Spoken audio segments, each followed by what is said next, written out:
A Vaughn named Sal Cooper was the most indispensable fighter of the Shadow Clan. His strength was considered absolute, invincible. But even the darkest shadows are not free from mistakes. The head of the clan accused him of betrayal. He had allegedly collaborated with his enemies for his own personal goals. In the name of the new head of the Cooper family, he was sentenced to immediate execution, without parole. Sal raised his head. His eyes blazed with anger. He activated the technique, placing the sword directly in front of the head's face. Cooper has dedicated his entire life to serving the clan. Will it end so ignominiously? But the warriors surrounded him. They struck stealthily, spears piercing his back. His insides burned, but he whispered an oath. If there really is an afterlife, he will personally blow the enemy to pieces, even if he's already dead. Death didn't stop him. He fulfilled his last will and killed the head of the clan, and then opened his eyes in the body of an infant. When he saw the strange shadow, he immediately prepared to attack. Cooper tried to realize where he was. Is this hell? No. This place is all too familiar. A woman came into the room. She demanded to wash up. They would be coming for him soon. He recognized her, and he hated her. His gaze became cold and harsh. He got a slap for it. The impact knocked him off his feet. He fell, and looking into the puddle, saw a new face for the first time. And he laughed. Wickedly, snidely. He was alive again, in the body of a 3-year-old child. Sal Cooper was reborn. In a past life, he was the shadow of the Cooper family. He had been trained since childhood, through pain, fear, and blood. Murders, arson, espionage. The shadows took on all the dirty work of the clan. In return, they were promised wealth and fame. They thought that was enough. But as a bastard, he longed to break free from the underclass. He wanted to be something, more than a scum. He practiced nonstop. He wanted to make up for everything he lacked by birth. Even when he was ignored, he himself begged to be sent to war with the other clans. He obeyed orders, without pity. He slaughtered enemies, carved up towns. He won the war for the clan. He came back a hero. But instead of recognition, he was betrayed. Then the head revealed the secret. After becoming shadow, they took an oath. He bound them with life, through a spell. Their power flowed to him. Their pain healed him. And promises of rewards were lies for slaves. In a rage, Cooper swung his sword. One last blow, one last hope. But the head's magic was stronger. His blade failed to reach its target. His body was thrown away. He understood the essence of the blood spell. He used the reverse oath. He regained his power to take the artifact from the head, the Allen. Even so, he couldn't escape death. In this life, he would change everything. Suddenly, his stomach growled with hunger. It was like he hadn't eaten in forever. But seeing a mouse on the ground, he decided to eat it first to satisfy his hunger. In my past life, they were considered a real delicacy on the battlefield, much better than human flesh. Cooper looked at the mouse like a predator, but suddenly 2 people came into the room and called him trash. The guy told him that Master Allen wanted to see him, so he would go with them. Cooper remembered that in a past life, it was at this age that he was chosen to be a shadow. But the memories of the ceremony were completely gone, and believes that's when Allen poisoned him with his blood magic. But Cooper decided not to go with them, and with his sharp teeth he clung to the boy's arm. The guy was yelling that the kid was clawing at him like a dog. The other one was also holding on to his bitten arm and shouting to the other one to grab him. One of the boys swung his fist at the boy, but Cooper dodged the blow.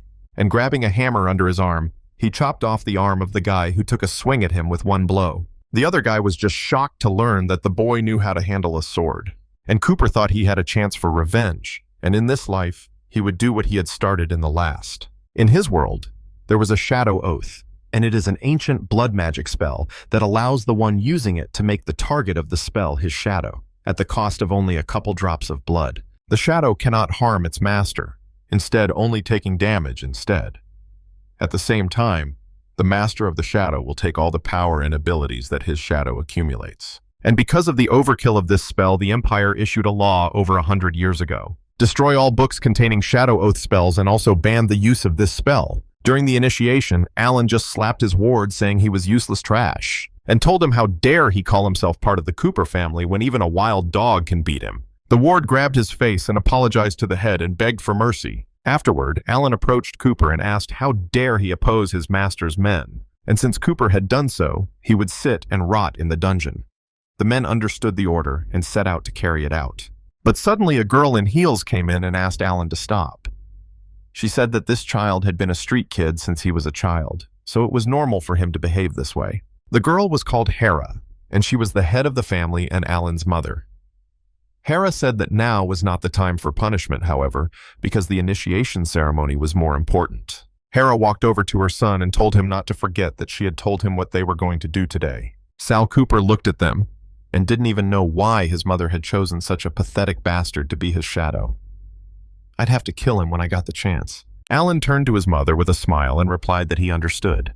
Hera said that then she would take the others out now and leave them alone with the future head of the family. Hera ordered the others to clear the room immediately and leave Master Alan alone. The others should cast a spell to hide the sound so that no one would interfere with the young master. Alan began the ceremony and, raising his drink above his head, said that from now on, they were all soldiers of their shadow army, and now let them worship their family. The students all shouted at once that they swore in the shadow's name that their lives would be dedicated to the good of the family. Everything they have and everything they will have belongs to their family from now on. Cooper Sal looked at the drink in his hands and, drinking it, said, "This is for the family!" After drinking the glass, all the future shadow warriors passed out. Alan started laughing at them and said they were a bunch of chumps. They can't even tell the difference between poison and holy water. Alan picked up the knife and made a hole in his finger and began the magic. Dropping his drop of blood on the seal, said that all their strength, all their abilities, would belong to him. And all the wounds he would bear, they would take upon themselves. Alan released the magic from his and combined it with his future servants, covering them with magic. Alan immediately began to feel the power filling him. And the shadow oath, it worked perfectly. He didn't even think it would be that easy. And he had to tell his mother the good news. Running out of the room, he headed to tell his mother. But as he left, his legs suddenly gave out. Collapsing to the ground, he thought, why aren't his feet listening? Could it be a side effect of the shadow oath? And his mother hadn't warned him about this. Alan became very frightened at this point and started yelling to his mother to come and save him. While Cooper Sal survived to say that Alan is really just a pathetic coward who can only hide behind his mother's skirt.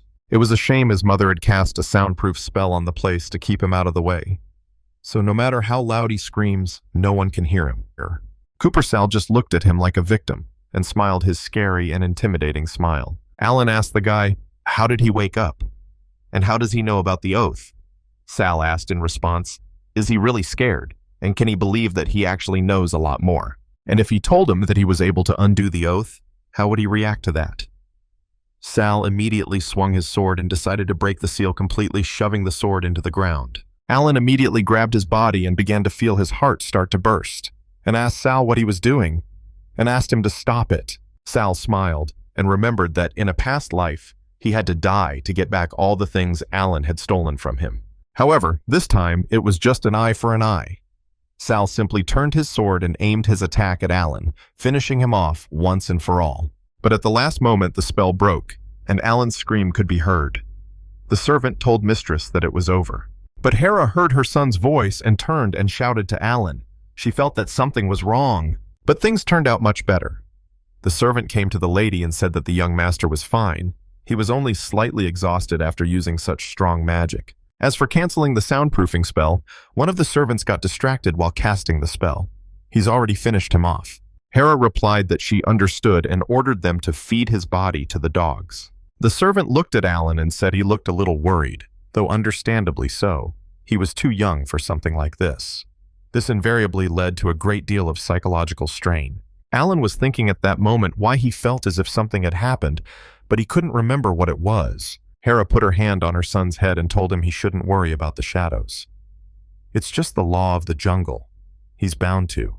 But Alan took her hand away and asked, how could it be otherwise? He's the future head of the Cooper family. These lowlifes should give their lives for him. And he asked his mother, is it true what he says? Hera laughed and replied that he was indeed her son. He thinks rightly. And if he wanted anything, just let him tell his mother she would do anything for him. Alan hugged his mother and told her she was the best. Cooper was standing outside the window at that moment, saying what a cute couple. It's just a shame that from now on, Alan Cooper is his shadow. In his past life, when he fought in the name of his family, he had discovered an entire folio of blood magic that just so happened to contain another shadow oath. and he gladly presented the folio to the head of the family. But even then, he was already under her influence. And it was a good thing he had studied the contents of the book beforehand and was able to combine the knowledge he had gained with the experience of returning power from his past life. Now it only takes one drop of blood to undo their vows. Their relationship with Alan is about to change dramatically. But even with all that, he's still 3 years old, and he's too weak to fight them. So now it's his time to get stronger. And now, his first step on the path to power will be Flaming Mountain. It's a veritable proving ground created by the Cooper family to test shadows and find candidates strong enough for the role. Just like Prometheus, who stole fire for humans and was willing to accept his fate and suffer the claws of the eagle every day. The Cooper family has thrown very young children onto a fiery mountain to walk this thorny path while eagles tear at their flesh. And even if one dies, one has no right to give up.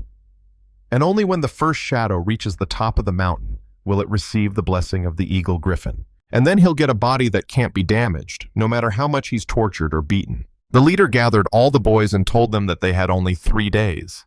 They have only one goal. The methods they will use do not matter. All they have to do is get to the top of the mountain alive. And the coach for this challenge is Enos Walker. Enos told them to also remember that all those who surrendered would be executed in 3 days, grabbed a whistle and prayed for their great future, and gave the go-ahead for the crime of the ordeal. But suddenly Enos saw that the kid in this group was so confident and unflustered. The ward said it was Sal Cooper, the bastard that had pissed off the young lord yesterday. Enos was surprised it was him. Sal decided not to follow everyone else and, turning aside, decided to walk up the mountain. The mentee started laughing at him and said the fool decided to climb the mountain with his bare hands. He'd surely crash, not even halfway up. The ward got curious and asked why not go to him right now to get the body right away. Enos replied that you can't. He had a better idea. Now is the time when he should show up. Suddenly, a strange monster flew over the mountain. The disciples were frightened and asked what it was.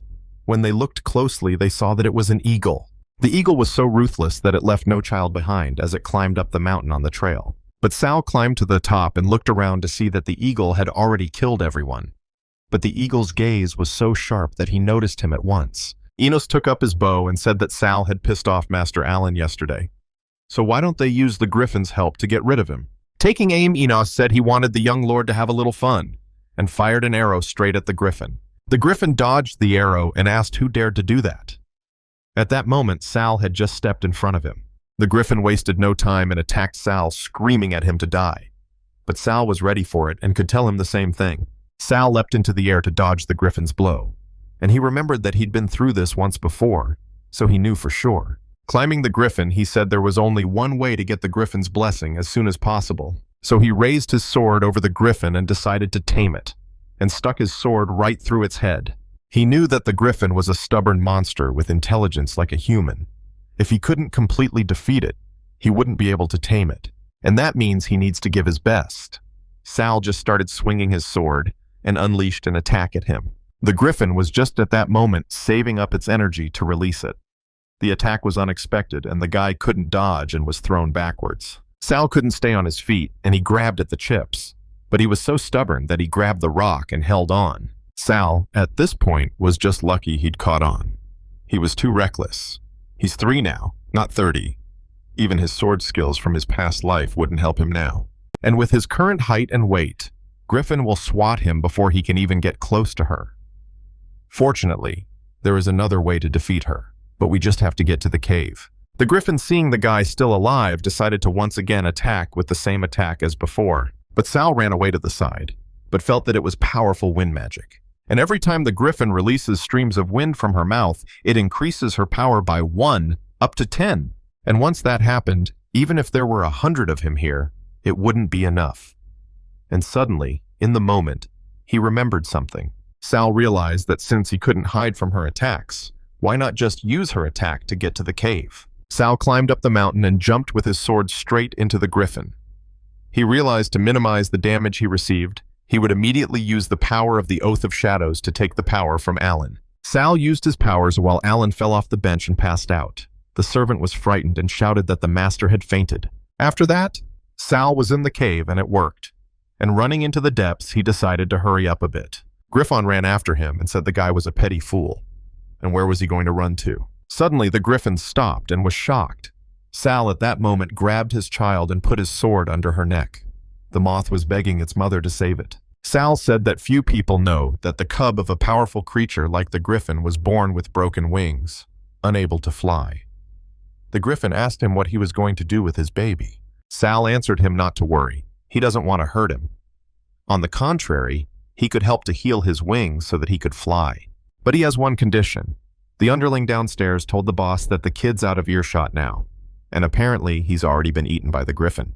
Enos replied that it was time for them to go now and report back to Mr. Allen. They would surely be rewarded. At this point, Sal flew up to them, and upon hearing such words offered to give them a ride up to him, only he'll have to upset them and send them straight to hell.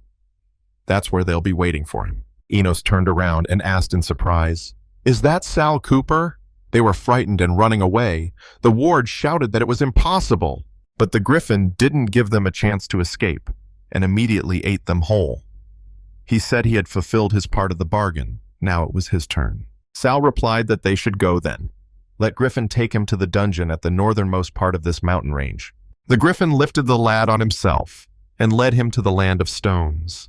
He said that, as they had agreed, he would get the sword of Perseus, and then he would get him the blood of the jellyfish, which would heal any wounds. Sal replied that it was no problem, but he was only sorry that his goal wasn't the sword, and certainly not to help the griffin. The griffin raised its paw and opened a huge gate for him to pass through. Sal wanted to use this griffin to destroy this dungeon. Opening the doors, Sal saw before him a huge statue of a jellyfish man and his underlings. Sal said that in a past life, when Alan was 12, his mother sent an entire army of shadows to get the sword of Perseus for him. However, in this dungeon, there was a jellyfish statue that could turn all living things into stone. But many shadows fell in that battle to protect Alan from her. He was the only one left alive. However, the sword of Perseus can only belong to S-level geniuses, which means he couldn't have picked it up. But Alan was a very gifted young man. He took the sword and killed Medusa without a problem. As a result, Alan became the chosen sword, for which he was rewarded with countless resources, good connections, and many loyal servants. Which means in this life, even though he may not be able to get his hands on that weapon, he can't let him get his hands on the sword either. The griffin asked, "Where is the sword? And where is the jellyfish blood? Why is there only a pile of rocks?" Suddenly behind them, the doors closed. Griffin was wary and asked the boy if this was some kind of trick he was doing. But Sal gave a startled look and answered Griffin behind him. Griffin turned around and saw the statues running at them. The statues completely surrounded him and began to attack. Griffin asked, "When did those stupid rocks come to life?" But Sal started to run away and replied that he didn't know either. But the griffin got angry and started his attacks, destroying them with his claws. But seeing the stones shine, the griffin said they could change their structure, and the statues merged into one. Sal stood back and said that they were ruthless, cruel, and terrifying. The three statues have no facial features, and like the three mythical sisters of Graia, they share one eye and one tooth. They are, like the jellyfish, daughters of the god of the sea, and so they can control the water, so it's time for them to run away. The statue let out a full stream of water and wanted to finish them off that way. The griffin tried to fly away and asked what was the point of escaping. "We need to find the sword." Sal ran ahead and replied that he was already looking. The griffin told him that if this continues, the ceiling will collapse. They're going to die in here like this. Sal replies that he's looking for it, and there are some runes on the wall over there. Maybe they'll tell us the solution. But Sal rejoiced and thought it was wonderful. At this rate, the dungeon would collapse, burying the place under a pile of rocks. And now he will go through the secret passage that he discovered in his past life. But only now the problem is that he doesn't have enough power. Sal told Griffin that the runes say to get rid of the eye at the top, and then they would stop attacking. The griffin raised its head and asked what other eye was up there. The griffin simply flew up to the eye and removed it with its beak. The jellyfish immediately dried up and began to lose its strength. Griffin said they did turn into water. That's just awesome. Sal replied that according to the runes, Perseus had learned of the jellyfish's whereabouts just after stealing Sister Graia's eye. So eyes are their weakness. The griffin asked, "Where is the sword? Where is the blood that can heal his child? Would this eye be able to help them?" Sal gave him a surprised look and asked, "Sword?" And pointing his finger, he said, "There, let him have a look." The griffin turned around, and behind him he saw a flaming sword that was embedded in the stone. Sal said that when Perseus cut off the jellyfish's head with this sword, red and green blood flowed from it. But the red one can poison any living thing, and the green one can heal any wound. But that's just a legend. This dungeon holds another secret, Griffin asked in surprise. A secret? Sal answered that yes, and when the sword of Perseus appears in the dungeon, the jellyfish will be resurrected too. But Medusa was unexpectedly expectant and attacked them from behind, releasing another stream of water. Sal thought this was the perfect moment for him to get out of here. After all, there was no way to stop the awakened jellyfish statue other than to cut off its head with the Perseus sword. But suddenly he felt the attack coming at him. He reacted in time and jumped into the water. Turning around, he was a little shocked at what he saw. He didn't understand where Griffin had gone. The Griffin at this moment hid behind a rock and came out and said that this thing looked even scarier than the previous ones. Let him take it from here, he doesn't want to die. Sal was shocked, because he didn't know that Griffin had a shrinking ability. But the jellyfish didn't wait and attacked the boy with its tentacles. Sal rejoiced that he had been through this dungeon before in a past life, so he would know what to do. But first, he needs to get the shield of the Knights of the Round Table. By using the reflection, he can avoid direct contact with the jellyfish's eyes. And to top it off, he's able to withstand the attack of her eyes. Medusa immediately attacked him, but Sal managed to grab his shield and take cover behind her. Sal said it was strong, but the flow of force was so strong that he couldn't stay on his feet and was thrown to the side. Sal fell to the ground and realized that things were bad. However, the shield wasn't enough. It destroyed the way out of the dungeon. But he can't physically take the Perseus sword. But how can he know for sure if he hasn't even tried? He must do it, or he'll die here. Jumping for his sword, he decided that even if he had to put his life on the line, he would do it. Grabbing the sword with his hand, he raised it above his head and was a little shocked. He had just picked it up, but suddenly a tentacle passed through his chest, which scrambled across to the other side. Sal just held the sword in his hands and didn't understand how he was able to lift the sword. After all, he wasn't gifted from birth.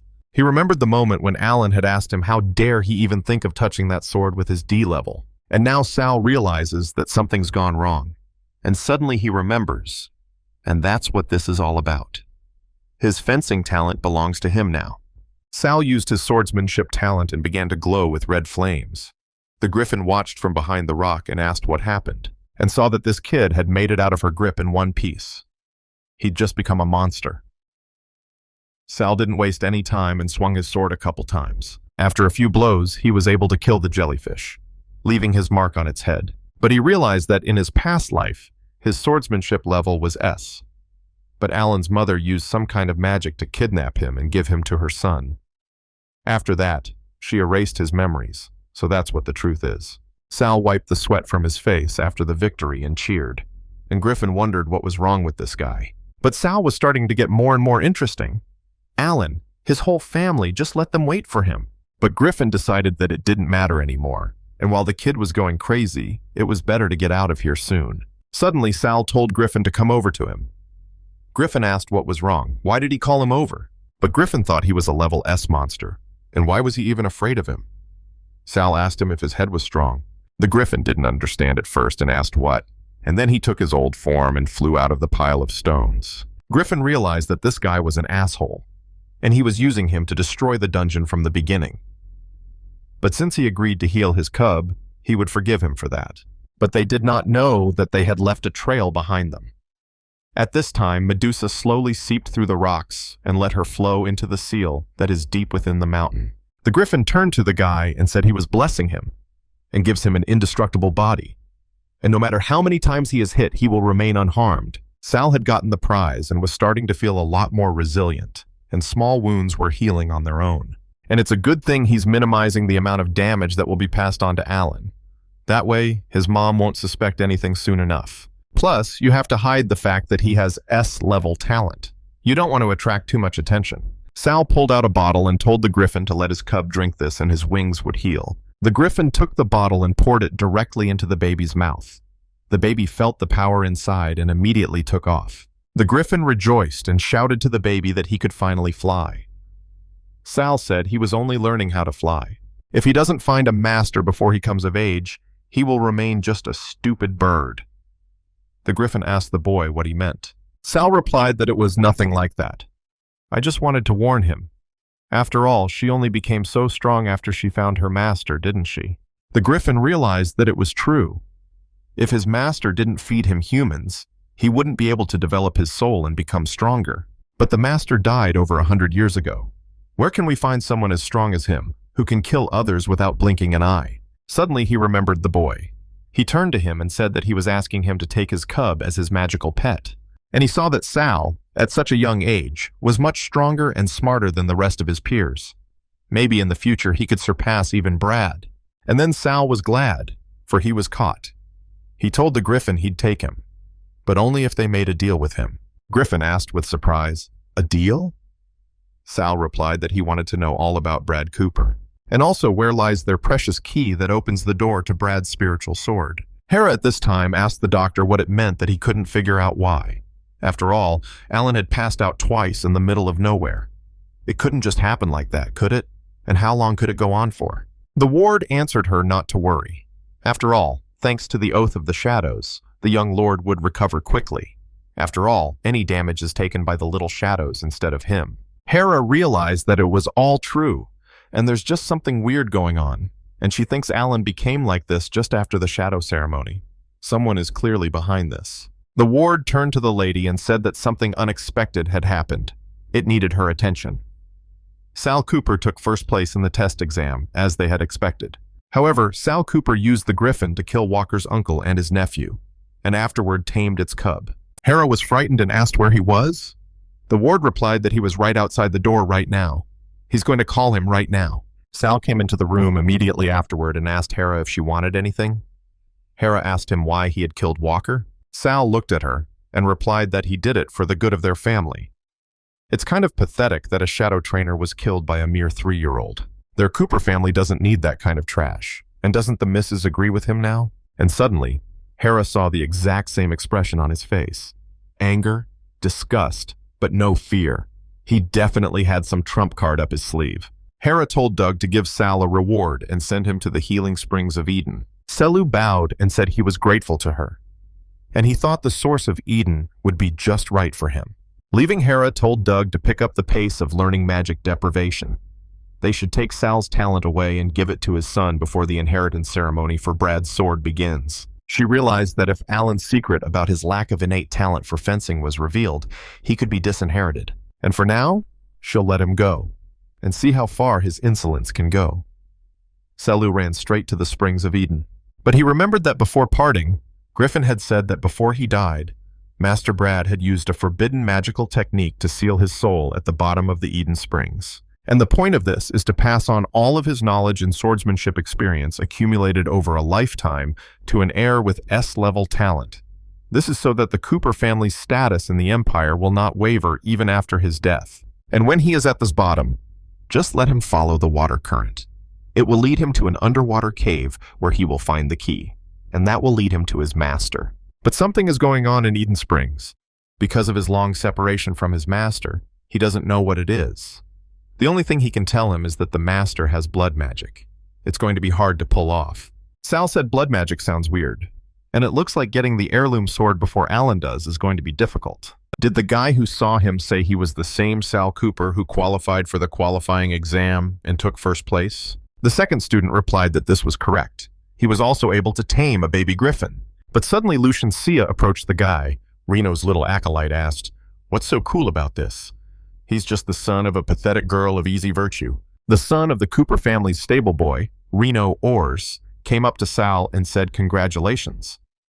Turns out he doesn't just look like a skinny monkey, he moves like one. Sal was the first to climb the slide.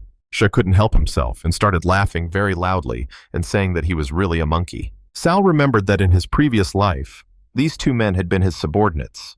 But in the end, it turned out that Alan had sent them to him on purpose. They fabricated all the charges against him and then made him look like a traitor to the motherland.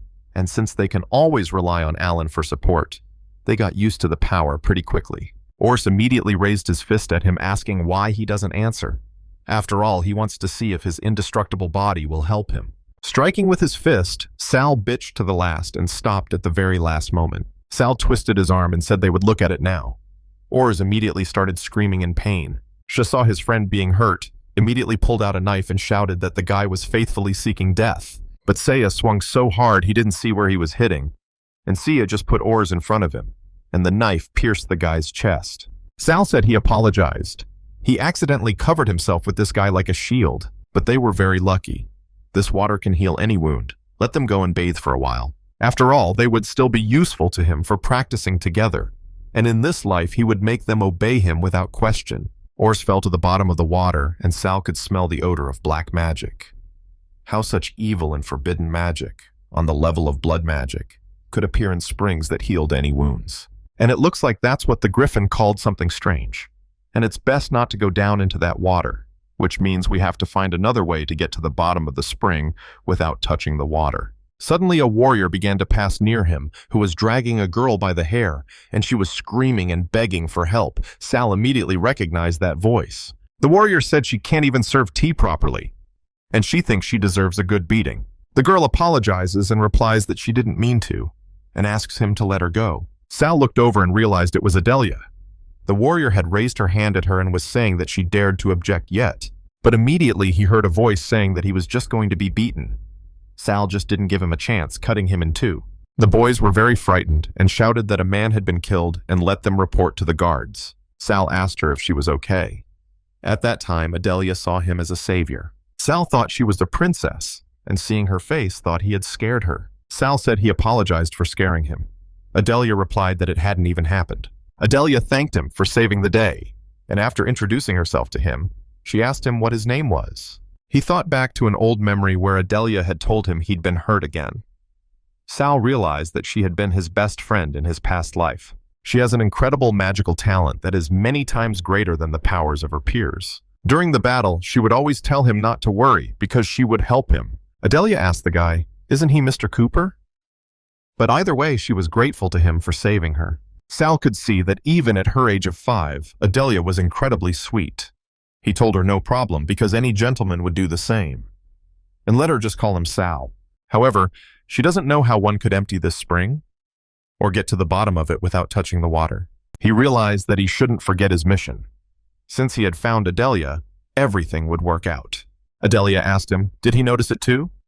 Sal gave a surprised look and asked what. Adelia answered him that there was some strange magic in that spring, which at the same time healed any wounds.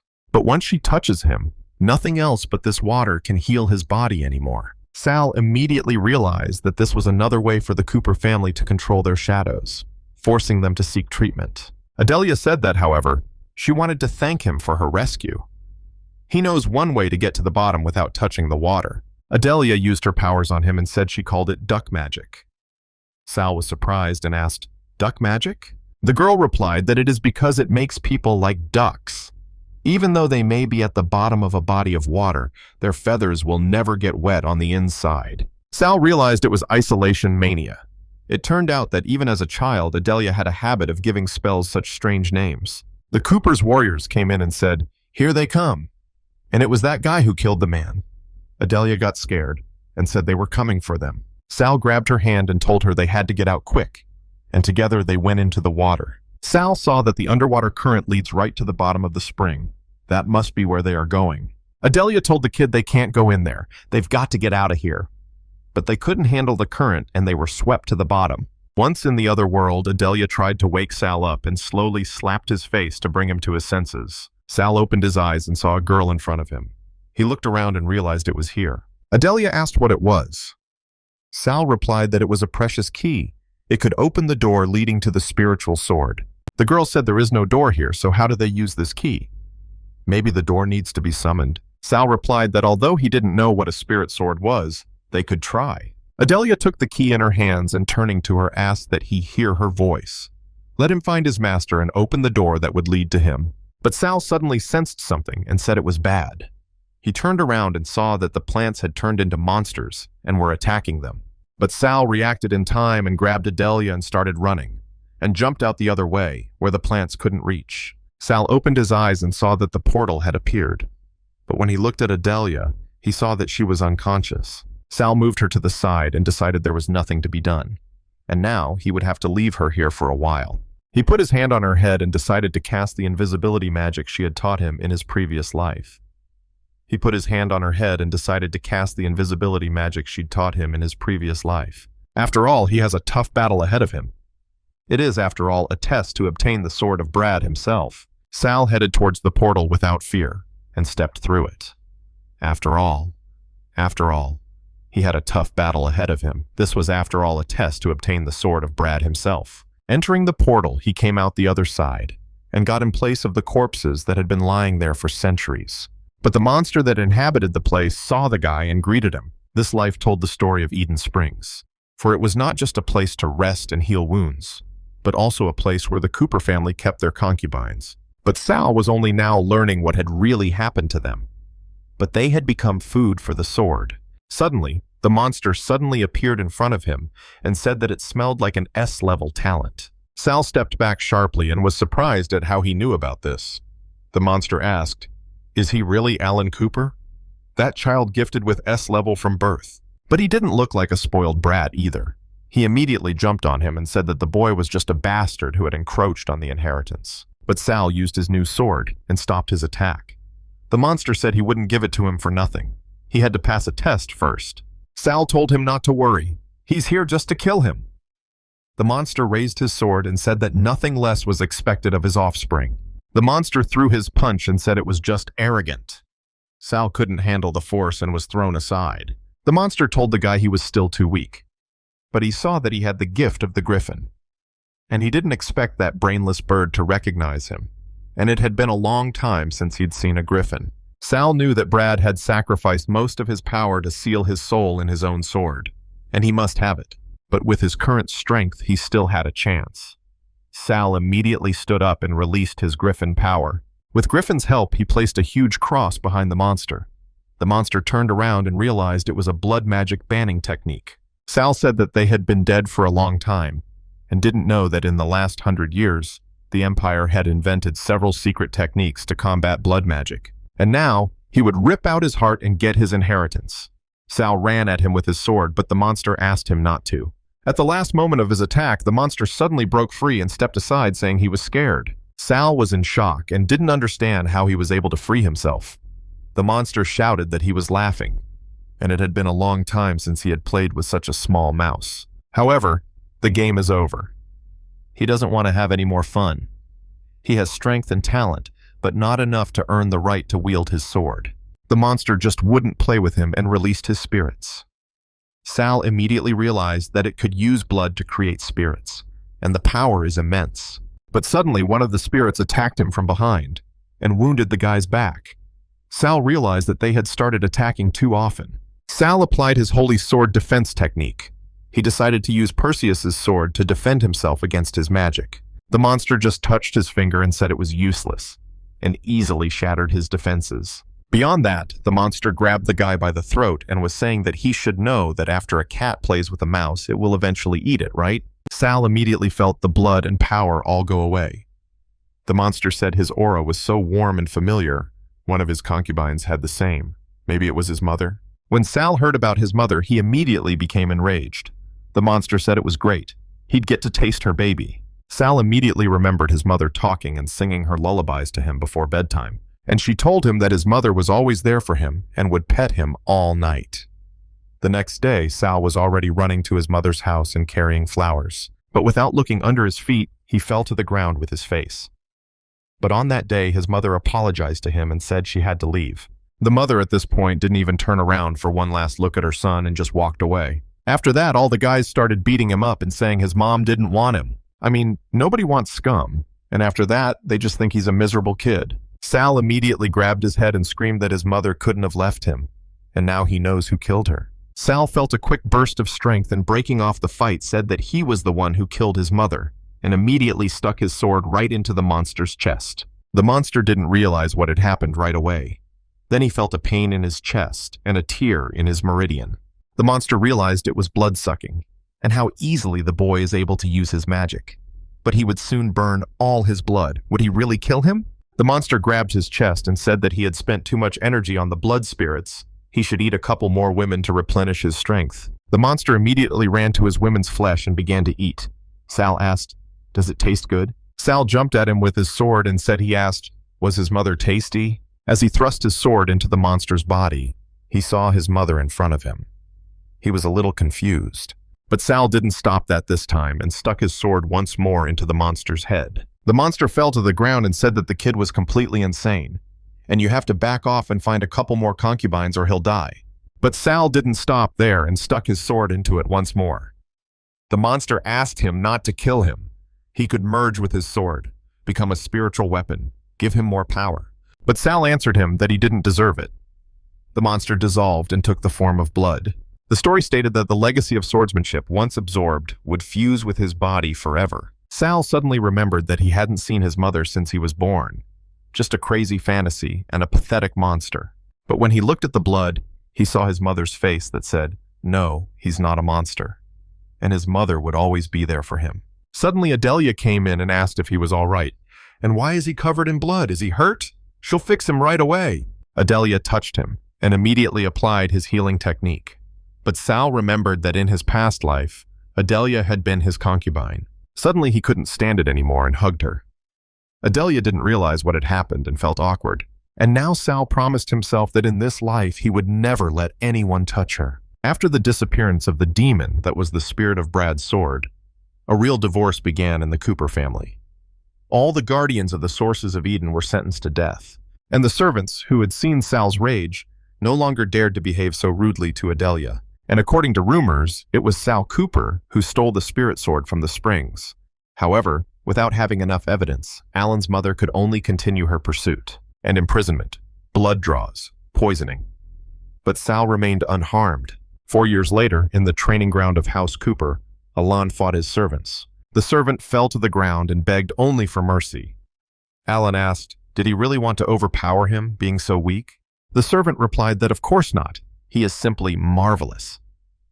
At this moment, Hugh Isaac, the head of the Isaac family, Hugh Isaac said that he had heard that young Master Alan was born with S-level talent. Today, he was convinced of it.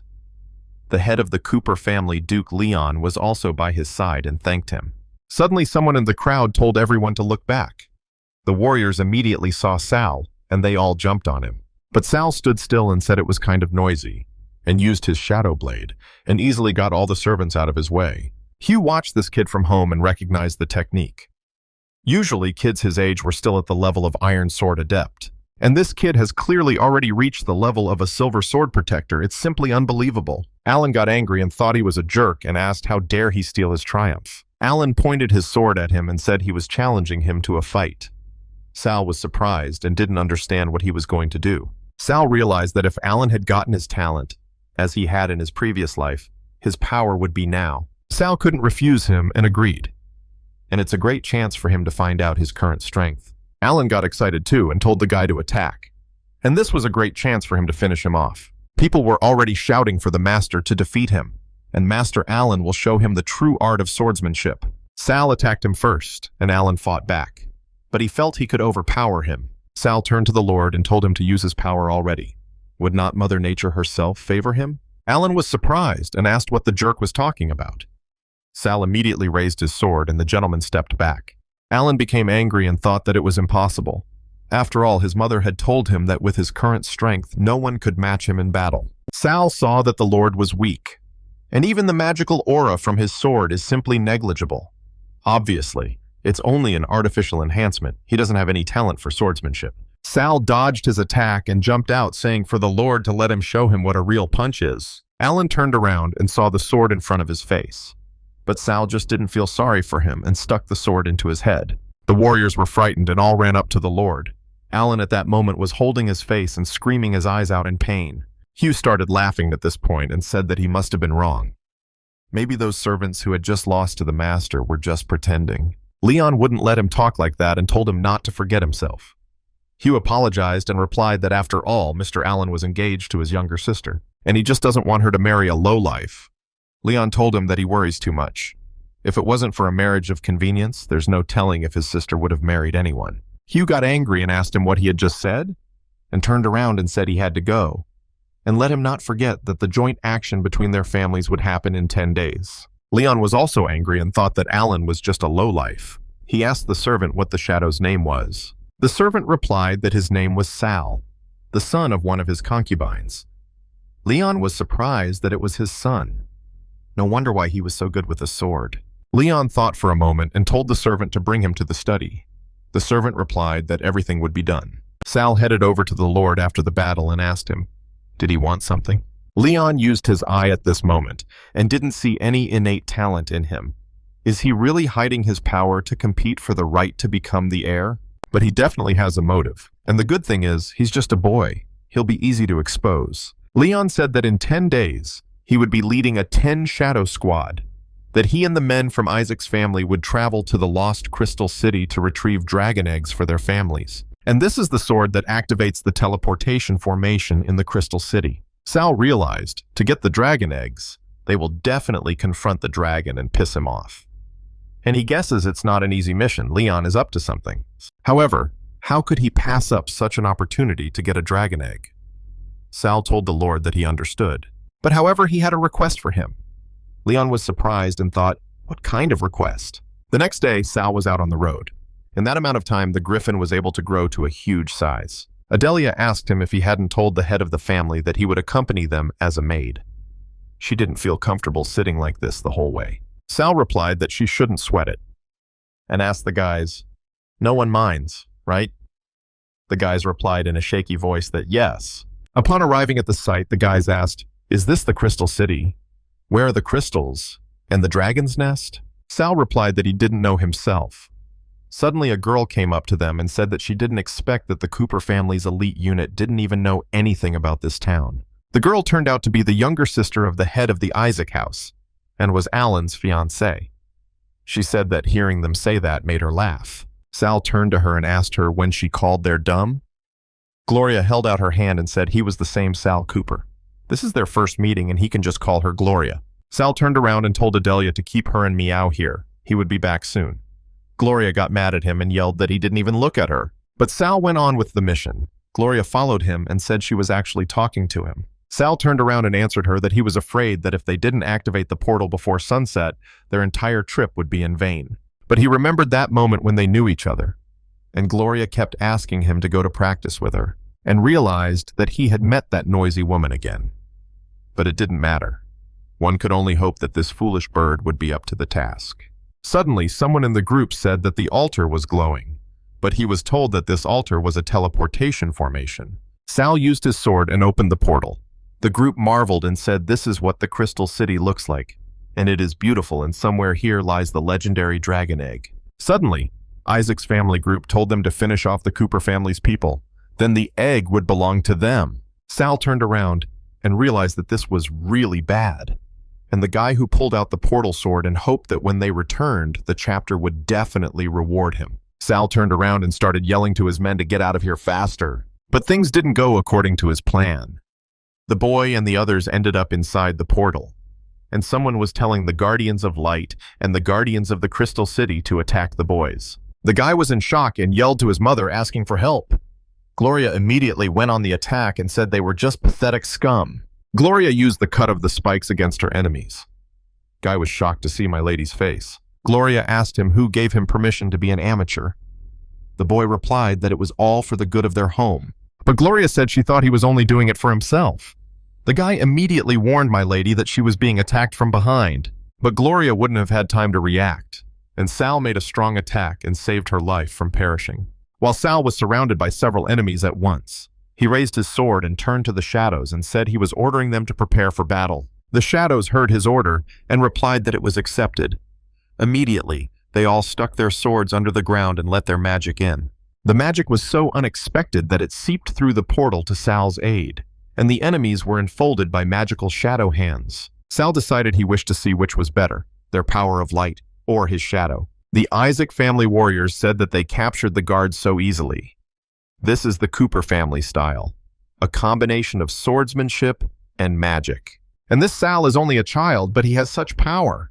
Gloria looked at him with admiration and thought he was very good. Sal took out all the enemies with one blow, but the shadows helped him with that as well. Grabbing the gift saw that he managed to get the power of the crystal core. And now he had gone from the level of a silver blade guardian to a golden sword master. But looking in front of him, he saw a door, and in that was a key shaped like the crystal he had gotten. Putting it back in its place, everything began to shake. The Shadow Boys were surprised and asked, "Is this an earthquake?" Sal replied that no, and it was the altar that was falling. "You must go to it immediately, for the secret passage to the dragon's lair is open." When they went down into the dungeon, Sal said that this was the dragon's lair. The whole place was lined with dragon eggs. The guy from Shadow's group asked, "Now they wouldn't have to do anything, would they?" But the warrior immediately told him to put them back down quickly. Sal thought they were idiots. After all, they were in such a hurry to become dinner for the dragon. One of the guys saw someone stop above them and asked, "What is it? Could it be a demonic dragon? It's awake." Gloria told them not to run away, but to fight. Sal answered her that when he was done, let her take the dragon egg with her. But it turned out to be more complicated than that, and suddenly a trap went off. The guy who went to the shelter to get the egg asked, "What's going on?" Gloria asked Gray what he was doing, but he remembered Leon telling him to use the other shadows as bait for the dragon, and once he got the egg, have him get out of there and destroy the formation. After all, he'll do it to make sure all of the Isaac family's henchmen can't escape. As for Sal, he can stand up for himself. Gray replied that he apologized to his friends.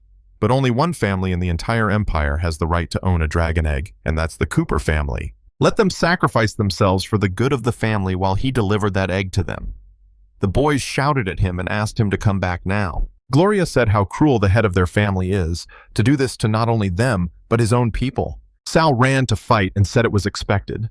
Gloria answered him, and if it was, why did he come to certain death? Sal said she thinks too much, because he can't die here. Sal tried to attack the dragon, and even as he got closer, he threw a punch that the dragon even felt.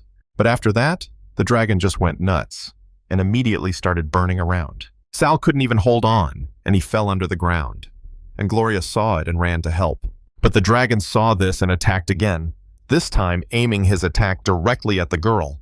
But Gloria used the defense of the Moonblade. Gloria asked the guy, "What is he even talking about? And is he sure he's all right?" Sal stood up and replied that it was all right. Let her hold him back and he would make a heart attack. And he was now asking her to do it because she was the only one who could handle it. Gloria replied that she understood. Gloria realized that she was also a gifted swordsman. Can't let this kid underestimate him. Gloria made her move and distracted the dragon a bit. Then she shouted to Sal that now was the time. Let him attack. But turning around, she asked him what was he standing there for. Was he going to do anything or not? Gloria saw that he was unresponsive and thought that he had been hit so hard that he couldn't attack. And at this rate, they're all going to die in here, so there's only one way out. Gloria immediately used her devastating blade dance and unleashed a stream of attacks from different directions. The dragon was badly injured and fell to the ground. The guys came up to the dragon and asked, "Did it work?" And starting to beat him, shouted for him to feel the power. Gloria was happy too, and said that she had succeeded. But suddenly the dragon suddenly opened its eyes and immediately began to attack. The boys were scared and ran away shouting that it was bad. "The dragon is furious. Tell them to find shelter immediately," Gloria asked. "How so?" Sal immediately drew his sword from his chest at this moment and decided to use the third sword heritage technique, Blood Shadow Attack. The third technique simply surrounded the dragon from different sides and slowly devoured it with spirits. Sal raised his sword and used the Blood Shadow Attack and ordered his men to gather a bit. The guys were surprised and said that Sal had just turned dragon blood into his clones. But that wasn't all. Didn't he notice what his sacred sword had turned into? A warrior from the Isaac family asked if this was real blood magic. Gloria replied that it was, but it was forbidden. Only the head of the Cooper family was authorized to use it on the battlefield. Gloria, however, heard that Brad Cooper's spirit had disappeared. Could this be Sal's doing? Gloria got angry and started to ask him, was he not doing anything on purpose? Was he just waiting to beat the dragon's blood out of him? She was yelling at him that he was a little bastard, and how dare he take advantage of her. Sal ran to attack and asked, "So what of it?" Sal remembered that in his past life he had been used any way he wanted, like he was scum. But now, in this life, he will not sit back and meekly wait for his death. Sal easily chopped off the dragon's head after that attack. Gloria ran up to him and said that was pretty good, but suddenly Sal raised his sword at her and told her to stay back. But he was in so much pain that his face creased. Gloria turned to him. But at that moment, Sal saw the monster's face asking him, did he think he could live peacefully after killing him? The monster was telling the guy that he wouldn't become like him. He would need to consume a lot of his victim's blood and flesh for. Let him start doing it. There's his prey in front of him, and now he can enjoy it to the fullest. Sal couldn't fight back and attacked the guys, yelling that he needed more blood. The guys started running away and yelling that it was bad. He used blood magic too much and became a demon. But then Adelia came in and stood in front of him and told him not to do it. Sal came to his senses and fell to his knees in front of her. Adelia entered his subconscious and tried to wake him up so he could resist the blood magic. After his rescue, Adelia stood by his side and begged him to wake up. Sal came to and was surprised to see her beside him. Adelia was glad and said he was finally awake. And she used a purification spell. It stopped the transformation into a demon and they were all able to get out of there. Adelia brought him a present and told him it was the last whole egg, and the kidnapper was caught. And she hadn't told Isaac's family members about him, and that red-haired girl had already left. So he didn't have to worry. They did their job. Sal rejoiced and thanked her for such an act. After all, now he could be calm. He realized that originally he had a plan to save Adelia from the Cooper family. He wanted Meow to see her away from here so he could fake her death. Call it all an accident. Sal immediately attacked Meow and shouted that she was a stupid bird, and that he couldn't even do the simplest of tasks. If that's the case, then let him die. Meow replied that he had nothing to do with it at all. She was very worried about him and decided to go downstairs no matter what. Sal was surprised and asked him if he dared to cross him, but Adelia stood up for him and suggested that they discuss it. Don't overreact. But suddenly the Shadow Boys turned to him, but without wasting time, they immediately pounced upon him with their swords. Sal saw them and said they finally showed their true colors, then let them try to take his egg away from him. But after a moment, Sal looked at them with surprised eyes. After all, they had pounced on the traitor and finished him off. Falling on his knee, Hugh told Mr. Cooper that he asked him to forgive his former rudeness. If it had not been for him, they would have died in the forgotten ruins, abandoned even by their family. And from now on, they will no longer take orders from the family. They will all follow him, until death. The others also kneeled down and said they would follow him until death. And even after that.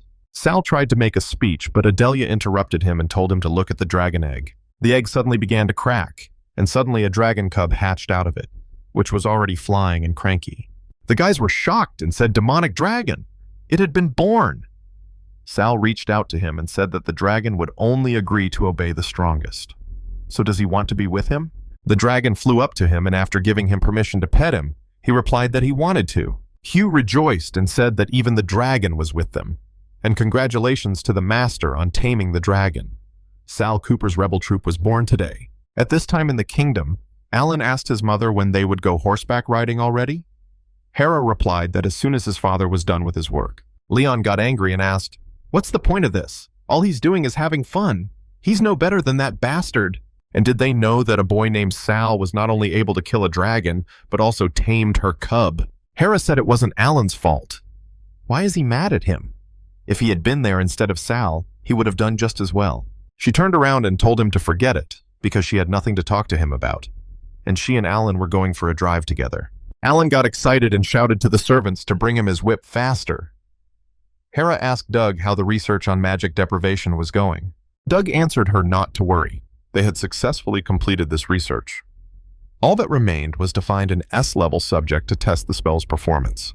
Why what? Use it on Sal Cooper. Hera got excited and said that wasn't bad. This time they would get rid of him for good. 5 years later, Adelia was telling the guy that he would be completely cleansed afterward. He would be completely protected from turning into a demon and would be able to use his techniques without any problems. Sal turned around and thanked her for that. Adelia replied that she shouldn't. She should be the one thanking him for the new staff. She likes it very much. But suddenly Sal turned his head to the side and seeing a shadow exploded open the window and said, "Someone is coming." But he saw that the man had already fled. But judging by the figure, it was the butler. Suddenly, the boys came in and told him that they had come to report on his assignment. Ors said they had been following the Cooper family butler and found out that he had gathered a group of dark mages to perform some kind of ritual in 3 days. Hugh also said he was saying something like, "They finally found another person with S-level talent, and she has incredible magical abilities." Sal realized that they were really going to start a ritual of magic deprivation. But why did they need another target? Instead of pursuing him, they decided to look for another S-level talent. And who is this target with incredible magical powers? And looking at Adelia, he decided it was her. 3 days later, Adelia was working and said the warehouse was a mess again and decided to clean the place up with magic. But Doug, at this point, slowly crept up behind her and, grabbing her, decided to sedate her with alcohol. Adelia felt at once that she was losing consciousness. But Doug had already gathered all the men and was reading the technique. They asked her to grant them power over her strength. The power that follows a man like a shadow. Let her give them power over her power. Doug realized that when her blood fused with the magical formation, all of her power would become his. Doug pulled out his knife and tried to kill her during the ceremony. But as he stabbed her, he saw her disappear and asked, "What happened?" Adelia appeared behind him and said it was only a simple illusion. Doug was shocked and turned around and immediately realized it was Adelia. The girl had told him not to underestimate her. She didn't waste any time and immediately used the starlight chains against him. By chaining him up, Doug was saying that this little wench was far more cunning than he thought. Doug turned to the mages and asked what they were standing there for. "Have them help him immediately." Adelia immediately remembered that Sal had said to just close your eyes afterward. Cover your ears and sit quietly. But Doug saw a shadow above him and asked what was going on. And that roar! The mages started screaming in fright that they were being attacked by a dragon. "And the griffin is also with him," one of them asked. "How is this possible? Why are two monsters attacking together?"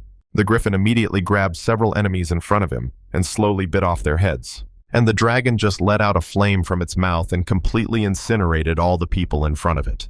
Doug couldn't believe that the dragon and the griffin had attacked them. Sal came up and said that he dared to touch Adelia, and apparently it was time for him to die. Doug turned around and saw Sal Cooper walking up to him. Sal presented a sword to his face and asked why he wanted Adelia. Let him speak immediately. Doug replied that because the deprivation ritual could only be done once, it was very important to test its performance to make sure Master Allen would get his talent. And so he needed to find someone he could test everything on. Sal realized that Adelia was in danger because of him. The guy told him he could let him go. But Sal changed his mind and cut his hand until it bled, using his technique. And Doug realized right away that it was blood magic. Sal told him to go back to Madame Cooper and tell her that the ritual was successful. Now she could use it on him. If she didn't, she would find out what would happen. Doug asked the guy why. Sal replied that of course it was to reveal who Alan really was. Doug came to Madame afterward and told her that the magic deprivation experiment had been a success. Alan was talking to his future wife at that moment and asked Gloria if she wanted to take a walk with him in the garden. But the girl told him to back off. Hera asked, "Did it really work?" Doug replied that it absolutely did. On the next full moon, which is also the young lord's adulthood celebration, they will make it. Hera told the servant that he was doing a great job, and finally his dream of many years would come true. Alan's mother will make sure he becomes the new head of the family without any problems. But no, she wants him to be the strongest man in the entire empire. Alan asks the lady, "Is she playing hard to get?" Of course it's a shame he's already realized that. Alan was overjoyed that his mother had arranged for him to meet his fiancée. Although what girl would be against meeting her? Gloria got angry and asked how could such a fool be his fiancée. Alan was frightened and thought the woman was crazy. Gloria pulled out her sword and told him to overpower her in the fight. Alan was frightened and shouted for someone to stop her. But then Sal ran up and took the blow on his sword, stopping Gloria. Sal asked the Lord, "Is he all right?" He came to save him. Alan got angry and asked what made him think he needed his rescue. He just didn't take his sword for a walk, and considered him a twerp, for he wanted to mock him. Gloria asked Sal how he got here. But either way, it's great. Maybe they'll go have a duel. Sal apologized and said he had a lot to do today. And Alan looked at all this and wondered why Gloria was so attached to this boy. Gloria took offense and said that not everyone gets the chance to fight her, so he should think twice. Alan at this point thought Gloria was in love with Sal. He got mad and told the guy that he and his fiancée. But Hera interrupted him and asked him to come over. Alan turned around and saw his mother. He decided that he would deal with that woman after the wedding. Alan said that since Lady Gloria did not wish to honor him with her presence today, he would leave them. Gloria immediately wished him well. And now that no one is stirring under his feet, if he refuses her again, she will attack him immediately. Sal agreed and said they would fight tonight. But before they did, he had one favor to ask of her. Gloria got curious and asked him to tell her. Sal said he would like to meet her older brother, Duke Isaac. Upon meeting with him, Sal said he had a plan to break the prenuptial agreement between Gloria and Alan. But to do that, he's going to need his help. Have him borrow an Isaac family heirloom, the Box of Illusions. Sal remembered that in his past life, Duke Isaac had been unhappy with both Alan himself, who was a lecher, and the alliance with the Cooper family. He had tried many times to break their joint contract, but the royal family had rejected his requests. So now, in this life, he could take advantage of that.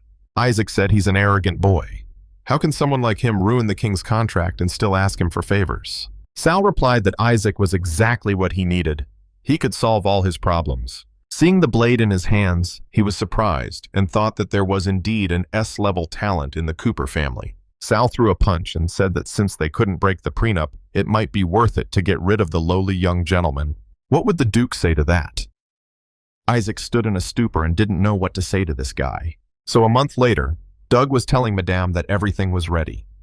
The only thing wrong is the absence of Sal himself. He's not among the other bastards. Hera replied that she understood and told the servant that he was free to go. The bastard of the group said that he honestly doesn't understand why he called them all here to remind them that they are mindless dogs to him and he is their master. The guy replied that he was the only one worthy of the right to lead the Cooper family.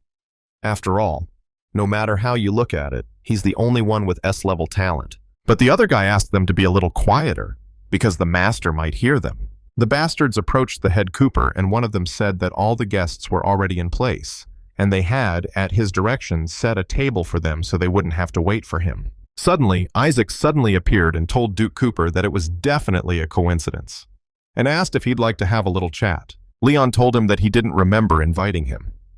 Isaac replied that after all, it was his future son-in-law's coming-of-age party. He wants to join the feast and have fun too. Sal was standing behind the wall at that moment and said that everything was in place, and it was time to activate the box. Sia replied that he understood. She ran to the guys and told them to open the gates of the abyss and erase the thousands of illusions from the shadows. All the warriors put their swords to the box and asked her for it to open immediately. Suddenly, Alan came up to him and told him that he had finally found him.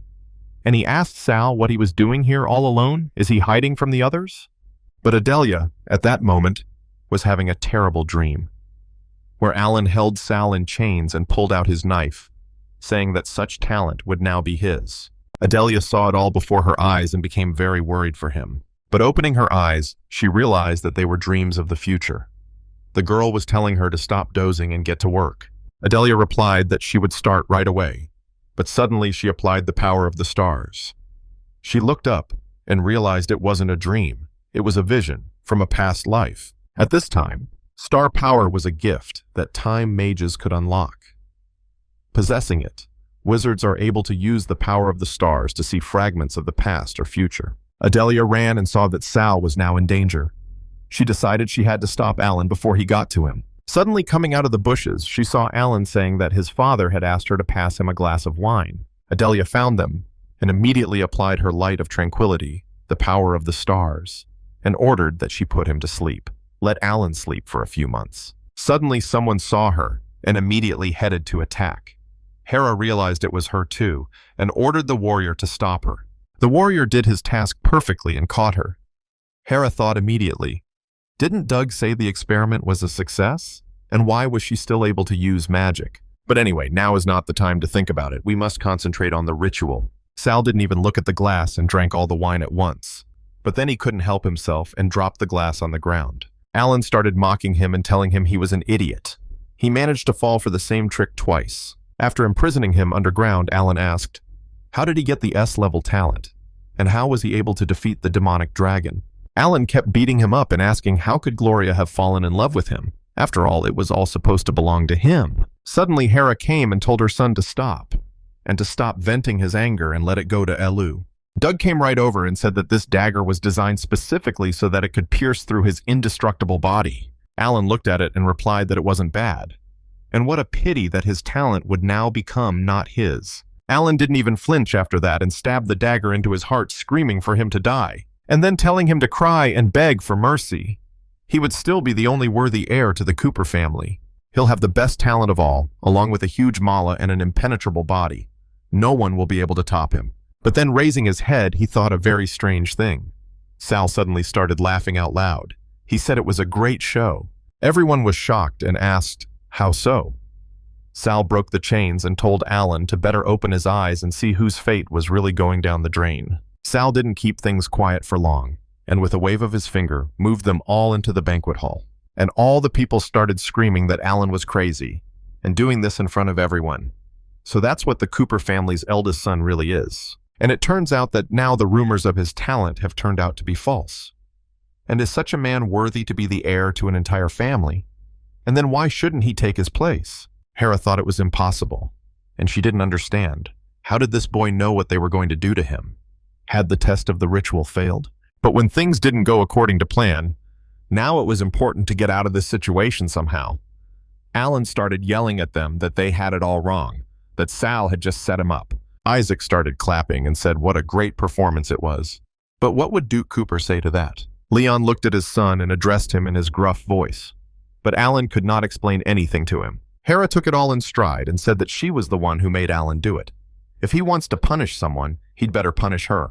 But Leon didn't do anything to her, and walking over to his son, he immediately gave her a hard slap. Sal looked at the whole thing and said it was cruel. Alan asked what was he wrong about. He's just a pathetic bastard. Everything that belongs to him is not his by right. Hera tried to calm him down and told him to shut up. People were already saying that Duke Cooper was a native himself, and he himself reached such heights thanks to his personal army and never hid it. But to have his own son speak so directly about it, and what will happen to the Duke's reputation now? Leon stood in front of his son and drew his sword and asked him if he had said everything. Pointing his sword, he turned to his children and asked them to listen carefully. And he said that today the contest for the inheritance begins. The bastards were shocked and realized at once what it meant. It's that they can all fight for the right to be the heir, by any means necessary, no restrictions. Winner takes all. Leon told them to finish Alan off first. Isaac started laughing again and asked, "Is this the legendary spirit of the Cooper family, where strength is paramount?" He had finally seen it. But the good news is it's over. Now they will tear up their marriage contract.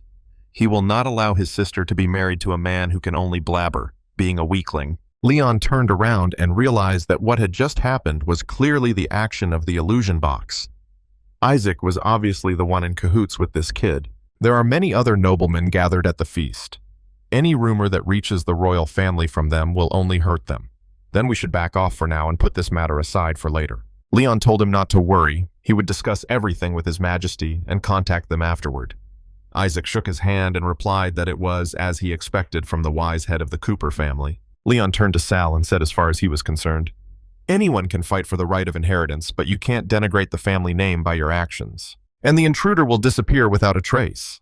Sal asked him, "Does he think he wants to be the heir? If the head wants him gone, let him do it now," and called him father. Then he grabbed the sword with his hands and squeezed it until it bled. Leon was surprised and didn't know what this guy really wanted. But putting his sword away, he decided that was enough. The warrior asked the Lord if he was sure he didn't want to teach him a lesson.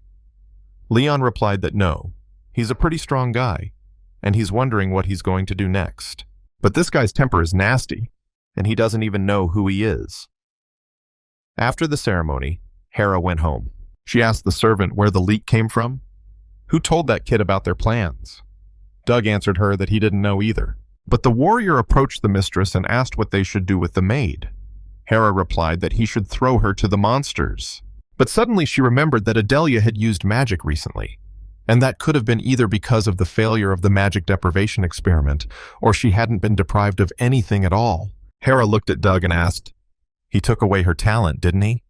So maybe show it to him right now?"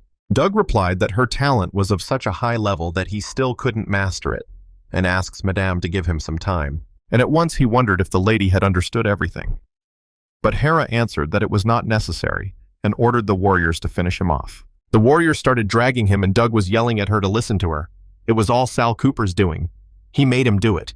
But Hera had no pity for him, and finished him off on the spot. She said that the dog betrayed its master, and he killed it for that. Why the unnecessary explanations? Hera approached the girl and told her that she would rather take her talent and find a much better use for it. Hera grabbed her by the throat and saw that there were no burns on her body. And does that mean she has the body of an ice moon, she thought? Girls with this body become enhancers when they reach adulthood. A man who becomes a booster's partner will be able to increase his strength thanks to her. Sal is out for the morning and didn't think the head of the family would keep Alan in the family after he revealed his true colors to the public, combined with his lack of talent. And I thought maybe the reason for that was Alan's mother's influence and the power of her family. But why was he allowed to stay in the castle? To keep him in check, or to keep him from running away? But she doesn't have to worry about that. He's not going anywhere until he puts Alan through all the pain he's endured in his past life. Sal suddenly turned around and heard shouting and thought, "Is that Adelia?" He said to let the guest pass, for the door was open. Gloria came in and said that her older brother had told her that he had to return the box. She had some free time and decided to come and get it in person. Sal realized that if he could get the support of the Isaac family, even if he personally finished off Alan, something might happen. Gloria asked him what he was thinking about. "She's still here, actually." Sal replied that he was thinking a little, and said that their families were equal to each other politically, but he wondered why the casket, which simply creates illusions and under very strict conditions, was her family heirloom. Gloria pretended to be intensely important and asked if he was interested. She wouldn't say until he was, but suddenly Sal turned her around and said goodbye. She decided that no one believes in this legend, and all the aristocrats already know about it. So he's going to use that to get Sal to make a deal. But even then, Sal just chased her away. Didn't even say a word to say goodbye. Gloria screamed at him that she wanted to fight him. Sal decided to come out to fight her. Immediately afterward, they went to the arena, where Gloria immediately pounced on him with her attack. But Sal just swung his sword and repelled her attack quickly. Gloria was shocked, but turned around and saw the sword in front of her. Sal said she lost again, and she had no manners, and she herself had asked him not to hold back, and according to their agreement, she must tell him the secret of the box of illusions. Gloria said it's just a legend, and no one knows for sure if it's true or not. Sal was curious and asked what the legend was. Gloria replied that it says that a person who has mastered the power of the stars themselves, as well as time magic, can use the box to bring another person back to life, at the cost of their own. And then Sal realized that in his past life, Adelia had sacrificed her life to bring her back to this world. And now, he must not only avenge his death, but also take care of her savior. And he wouldn't let that monster Alan get to her again. Suddenly, the boys ran up and shouted to Mr. Sal that they had bad news. Mrs. Adelia has been kidnapped. Sal immediately got angry and asked who did it. "Tell them to report quickly." The boys replied that last night, when they were preparing the box, they had seen Mrs. Adelia being taken away by Madame Cooper's men. Gloria also said that she had heard from the other maids that the young master had taken Lady Adelia into his service, and soon, when she came of age, she would be his concubine. She thought at first that they meant Sal, referring to the young gentleman. Sal immediately ran and shouted that he would finish Alan off. Gloria asked the guys too, why are they both up? That look, Sal is clearly not coming to save, but to kill. Let them chase him. Alan had been angry the whole time, shouting how this scoundrel dared to humiliate him like this in front of such a crowd of nobles. He was going to die the most horrible death in the world. The warrior who presented the food and said he was asking the Lord to calm down. Didn't Madame ask him to wait until he was of age, and only then to decide everything? Alan got angry and kicked the man and told them to kill him immediately. But here the warrior showed the gentleman and said that he had heard that Lady Adelia, caught by his mother, was very fond of Sal Cooper.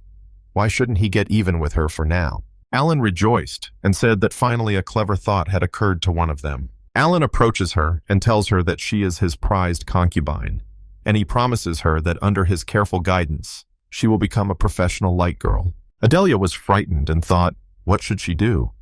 These chains are holding back all her magical power. She can't break free. But where has Sal gone? Let him save her. And Alan looked at her and saw the pitiful face, and he wondered what she would look like between his legs. Alan said she'd better get used to her role as concubine as soon as possible. But then Sal came running in and immediately flew at him with both feet. Alan didn't even have time to turn around and collapse to the ground.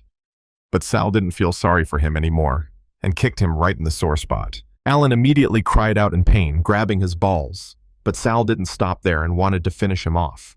Each of his blows was so strong and sharp that Alan's bones simply broke. Sal just turned into a monster at that moment, and Alan was just asking for help. The warriors also joined the battle to protect their master, but Sal just didn't feel them and killed them one by one. The guys told Mr. Sal that it was bad. Gloria let Adelia out and asked that she act fast before he started turning into a demon again. Adelia ran up and immediately began to calm him down. She hugged him and told him to wake up. And she's okay. Sal turned around and saw Adelia and was glad to see him, and the warriors had just taken Mr. Allen and were trying to carry him away. Hera also came into the room, and seeing her son in such a state, she was shocked. Hera started yelling at Sal and saying he was an ungrateful bastard. Is this how he repaid his father for letting him stay in the castle? Sal grabbed the chain, then turned it into his sword. Adelia was frightened and turned to him, but he didn't stop and kept walking. Hera, seeing him approach, was just shocked and asked what was he doing.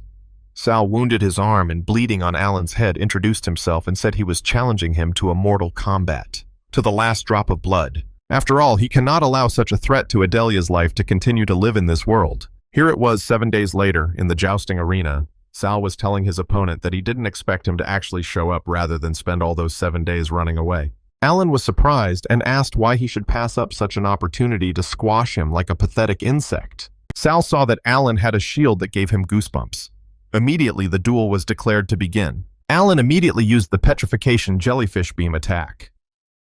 Sal was shocked that it happened so quickly and started to dodge. Sal asked, "What is this? And why is the master of the golden sword jumping around like a monkey?" Suddenly, I saw a clue in front of me and said that the levels of sword mages, sword masters honored swordmaster. He realized that the shadow oath wouldn't help against the jellyfish shield in any way. After all, petrification didn't even count as damage, so he wouldn't be able to repel it with his oath, which means he must destroy it.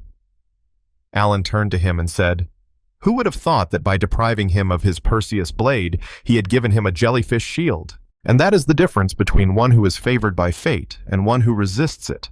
It's useless for him to act. He can't do anything." Sal jumped into the air to strike, but Alan immediately used a jellyfish attack. Alan waited for his moment and gave the signal for the jellyfish to attack. Sal dodged the blow and used his sword to cut the jellyfish in two. Alan was angry to see that the guy had done the other thing, but Sal just didn't stop and continued to attack. Eventually, one ring from Alan's finger was destroyed. Alan said he almost forgot. He's the mage of the golden staff now. Alan pointed his hand at them and told them to devour him and use the black magic curse of devouring. Isaac suddenly saw this and said that the guy was a bastard. After all, it would take thousands of innocent people's souls to use this magic. And turning to Leon, he said that he was waiting for an explanation. Leon replied that it was a family secret. He asked him to respect their traditions. Alan was shouting at this point to his opponent that he was an idiot, and he wouldn't even dodge? Then let him enjoy the pain. Alan saw that everything was ruined and said it wasn't working. That's impossible, it can't be. He's practiced this ability hundreds of times. After all, it's impossible to just break through them without getting hit. Alan used the spirits again and told him to die. The spirits just surrounded him from different directions, but Alan was shocked that their attacks didn't give him a scratch. Sal told the guy that he had fought enough. It was time to die. Alan smiled and replied that he was his shadow. And where did he get that from? But Sal applied the shadow's doom damage transfer. Alan asked him, could he hit him? But then drops of liquid just splashed onto the guy in the bleachers. Alan asked, how is that possible? Sal realized that he had forgotten that the oath automatically transferred any damage to his shadows. Alan raised his staff and asked, what is it? Did he really care about the lives of these bastards? Sal didn't know why, but he had managed to escape the influence of the shadow oath. However, there was definitely no way for him to escape it. Alan said that since that was the case, he would just waste their lives to attack his staff, and slowly began to nourish the bastard's strength. Alan just became a monster and told the guy to just look at himself. Is he giving up already? Too bad it won't stop him. All those bastards deserve that fate. Sal said he refused to become a beast like him, and decided to use the forbidden magic of blood formation. Using it against him, Alan just started to lose his power and was shocked, not realizing why this was happening. The bastards rejoiced immediately after the staff was destroyed and said that the life force had returned, and Sal did all of this. Just then, a huge dragon began circling over the arena. Sal told Alan to enjoy his last breath. Sal asked the dragon, is he mad too? Isaac was shocked and said it was the legendary dragon armor. Does it really exist? Gloria asked her brother what he was talking about. Isaac replied that, according to legend, if you tame a demonic dragon, a true spiritual bond can form between it and its master. Under the influence of strong emotions, the dragon can change its shape and amplify all the abilities of its master. The dragon gave full formation to his master, and Sal dressed up in dragon armor. Alan was shocked and said it was impossible. It simply couldn't be.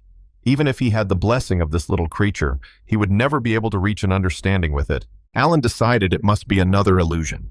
Now he would dispel it.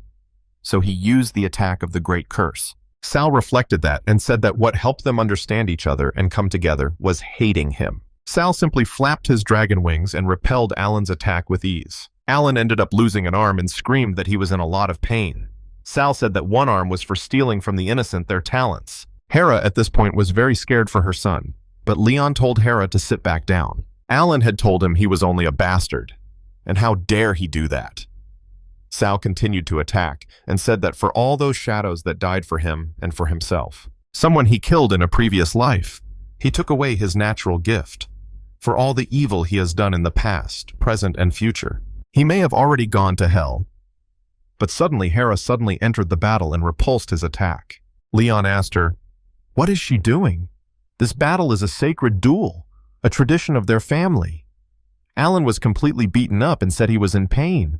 Isaac said that her nobility Lady Hera was once a magnificent S-level mage. He can't even imagine that he would be honored to see her on the battlefield, especially after marrying Lord Brad. And she used a magic artifact to build the 8-circle holy barrier. Could it be the rumor that she lost her magical powers during the murder of the past head of the Cooper family? Hera didn't waste any time and applied the 9 circles of white magic holy spear. She said she knew he would become a monster, and should have finished him off while he was still a child. Now, she would correct her mistake. But Leon decided not to look and ordered them to stop all this immediately. Hearing the order, Hera's staff immediately shattered into small pieces. Sal also retracted his armor under himself. Isaac said, as expected of a silent swordsman, nothing could overpower his forbidden scream. Leon walked up to them and told the guy that he had no place in the Cooper family, and immediately have him pack up his people and leave. Sal replied to his father that he would regret that decision. But Hera was just as angry and told her husband to let her finish him off. Leon told her to get off his property, or she would regret it. Sal turned around and told his men that it was time for them to leave. On the way, Isaac asked the boy if he wanted to join Isaac's family. Sal answered him that he didn't have to go with him. And he realizes he's an outcast now, doesn't he? Wouldn't that be a direct declaration of war on the Cooper family? Sal thought for a moment and said he couldn't join his family, but he could offer them a deal. Isaac was surprised and asked him what he meant. Sal replied that the king was terminally ill. War among the aristocrats was inevitable, but he could assure him that if he got into the Royal Academy, he would be the first to get the latest news from the capital. Isaac told the guy he was pretty calculating. Does he want him to help him get into the academy? But why trust him all of a sudden? Sal realized that since he had an S-level talent for swordsmanship, it was time to use that trump card. Sal answered him that because he could become a disciple of Silent Holy Blade Chris. Isaac was surprised and asked, "The same Chris?" At that moment, Chris opened his eyes and asked, "Who else is there remembering him?" And he is the Silent Holy Blade. A few days later, on the outskirts near the town of St. Gore, Sal asked the gentleman if he could see those 3 heads in the distance. "It's St. Gore's security barrier, the Holy Trinity. If you can see them in the distance, it won't be long before we reach the city." Isaac replied that he should warn, even outside the academy, St. Gore's is full of other aristocrats, so he should be careful. Sal realized that this guy couldn't be trusted in any case. He was always ready to stab him in the back if it would benefit his family, so he'd have to find a way to get rid of him as soon as possible. Isaac told him not to worry. He will see to his entry into the Royal Academy. Lady Adelia will be his maid, so the 2 of them can live together. As for his soldiers, they can temporarily serve as guards at the Isaac family's mansion, guarding their mansion from any thieves. When Sal heard about the thieves, he thought it was his chance. Isaac had said that although they were called common thieves, they were known to be the shadowy hands of the aristocrats of St. Gore, which made dealing with them a real hassle. Sal ran forward and told them to leave the thieves to him. Isaac asked, what should Lady Adelia do? Sal replied that she would only be in the way now, and have Mr. Isaac escort her to the Royal Academy. Gloria turned to her brother, but Isaac said that the first thing to do was to settle this kid's people on the estate. At this time, Sal arrived in the thicket of the forest. He thought that, judging from Angela's story in her past life, she must have been captured by brigands when she was about 7 years old. But the Holy Blade Cree, her father, had been searching for his daughter for many years and was willing to do anything to save her. And if he managed to rescue her from captivity, he would have a chance to become his apprentice. Sal immediately used his dragon and dressed himself in iron armor. He did not hide and flew over the students as they practiced. Sal went down to them, and after finishing off a few guys, he used the first inherited swordsmanship technique, Blood Shadow Glitter. After that, he ran at them and had already used the second inherited swordsmanship technique, a rampant feast of blood snakes. But Plan, the bandit leader, was the strongest and engaged Sal. The boy turned around and deflected his attack with ease. Sal didn't waste any time and used the third inherited swordsmanship technique of Blood Shadow Decapitation. Plan was surprised and shocked to see the sword of the blood demon, and he said, "Is he from the Cooper family? Doesn't he know that they—" But Sal didn't let him finish his sentence, and with his sword he chopped his head off. Sal said, "They're just a bunch of evil things. He doesn't care what they are." Meow flew up right away. Meow shrank back and perched on his master's shoulder. Sal asked him what was wrong. Had he found the place he had asked him for? Meow replied, waving his head that he had found it. Sal ordered him to show him the way. When Sal arrived, he grabbed the stone head and opened the dungeon. The girl came down and asked him if he had come to save him. Sal replied that he had come to take her to her father. He wanted to become his apprentice. He remembered that Angela had said that from childhood she could see a man's intentions and whether he was telling the truth. The girl held out her hand and said that the guy wasn't lying and she would go with him. Sal slowly walked up to the exit and answered that they wouldn't just let them out of here. Monsters appeared in front of them and wouldn't let them come out. The monster was made of bones. Sal told Angela that the big guy at the entrance is incredibly strong. He can only block one of his attacks, so when they go forward, he'll distract him, and she'll run for her life. He understood that the attack of a 4-meter-tall skeleton was equal in strength to that of a sword master, and this one was as much as 5 meters tall. Sal turned to the dragon and said that this time they were putting their lives on the line, and he told Angela to get ready. Angela replied to her brother not to worry, and she was ready. Sal ran outside and used his attack, but Skeleton was so huge that with his bones he simply let go of his arm and tried to fend off Sal's attack. Sal held him back and shouted to Angela to run out right now. The girl just immediately ran into the woods. Sal said the dragon armor has another ability, and it was time to test its powers. Sal turned to the dragon and ordered it to remove the armor. It is an ability that instantly separates the armor from the wearer's body, removing it and immediately releasing all the magical power that has accumulated. Sal says a mere skeleton won't be an obstacle to his revenge, so all that's left is to take Angela and get out of here together. The skeleton used his circle attack and told the guy to die. But at that moment, the circle was directed at Angela, but that circle turned into a bomb that immediately burst into flames. But Meow just grabbed Angela and saved her. But suddenly, Meow just couldn't hold her and let her go. But Sal ran up and caught Angela. Sal rescued her and told her it was a closed magical formation, and to escape, they need to destroy its core. But as long as that thing is chasing them, they won't be able to find it in peace. Angela replies to her brother that this is the cannonball he's talking about. Could it be in a place no one is allowed to go? Sal replied that of course, and asked her if she knew such a place. Angela answered that when she was released from the dungeon, there were only 3 places where it was forbidden to go.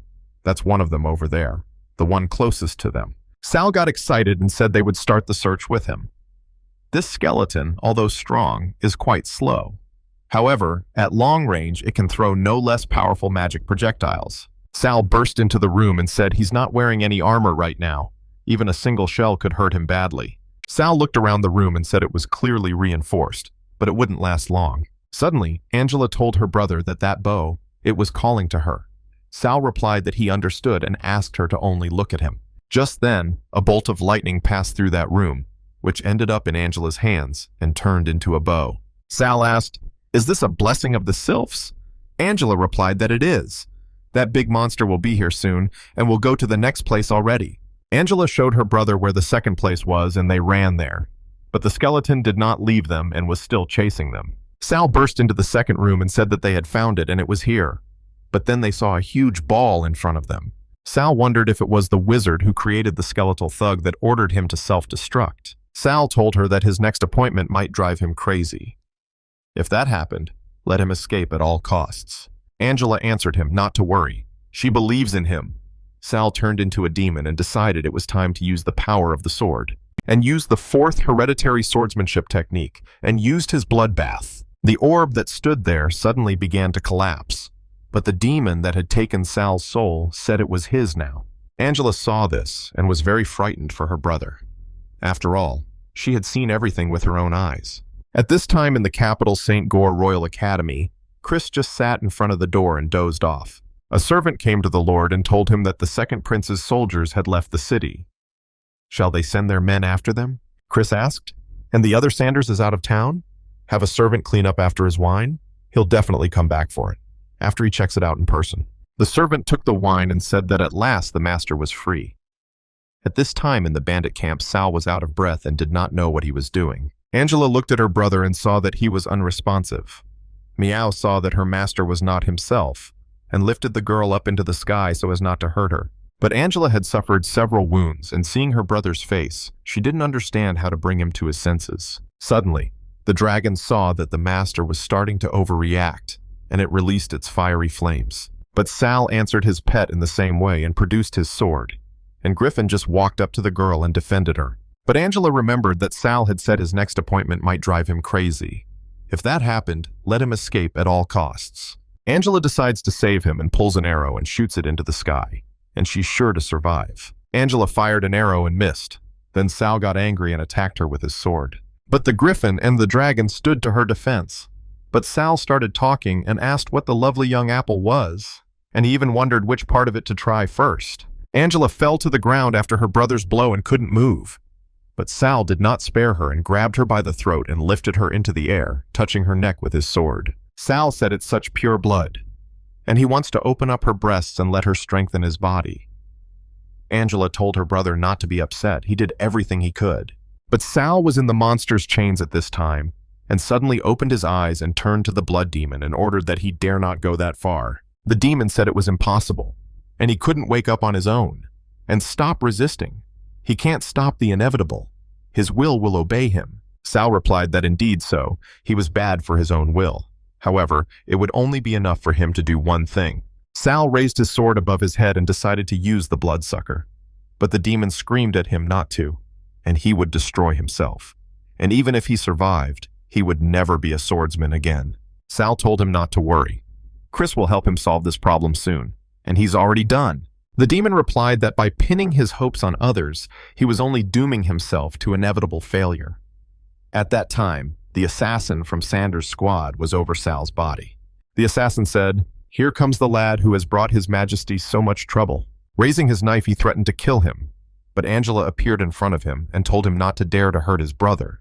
The assassin felt his hand just break, and the knife also split into several pieces. He asked what had happened. Suddenly, her father appeared in front of Angela and told her that she had gone through so much suffering in these few years, and let her forgive her father for being so late. Let her come over and they would go home. Angela said no. "And you can't leave your brother here." The man told the guy he could help him with treatment if he wanted. Sal replied that he wished for much more. After all, he had risked everything to save Angela, and to be his heir. The man came up and said that he had saved her in the end, with his own hands. Sal replied that even though his recklessness had led to minor complications, he had finally managed to pry her out of the second prince's grip, hadn't he? 7 days later, the Royal Academy man said that although he hadn't fully recovered yet, he had already alerted everyone in the city he would be his future heir. Sal asked, "Is he now enemy number one for the entire academy?" The man replied that he could give up his future title and his new teacher at any time. People were starting to say that Sal killed his brother. Didn't he lie to Chris to become his apprentice? Sal said he wants to accomplish much more than just his legacy.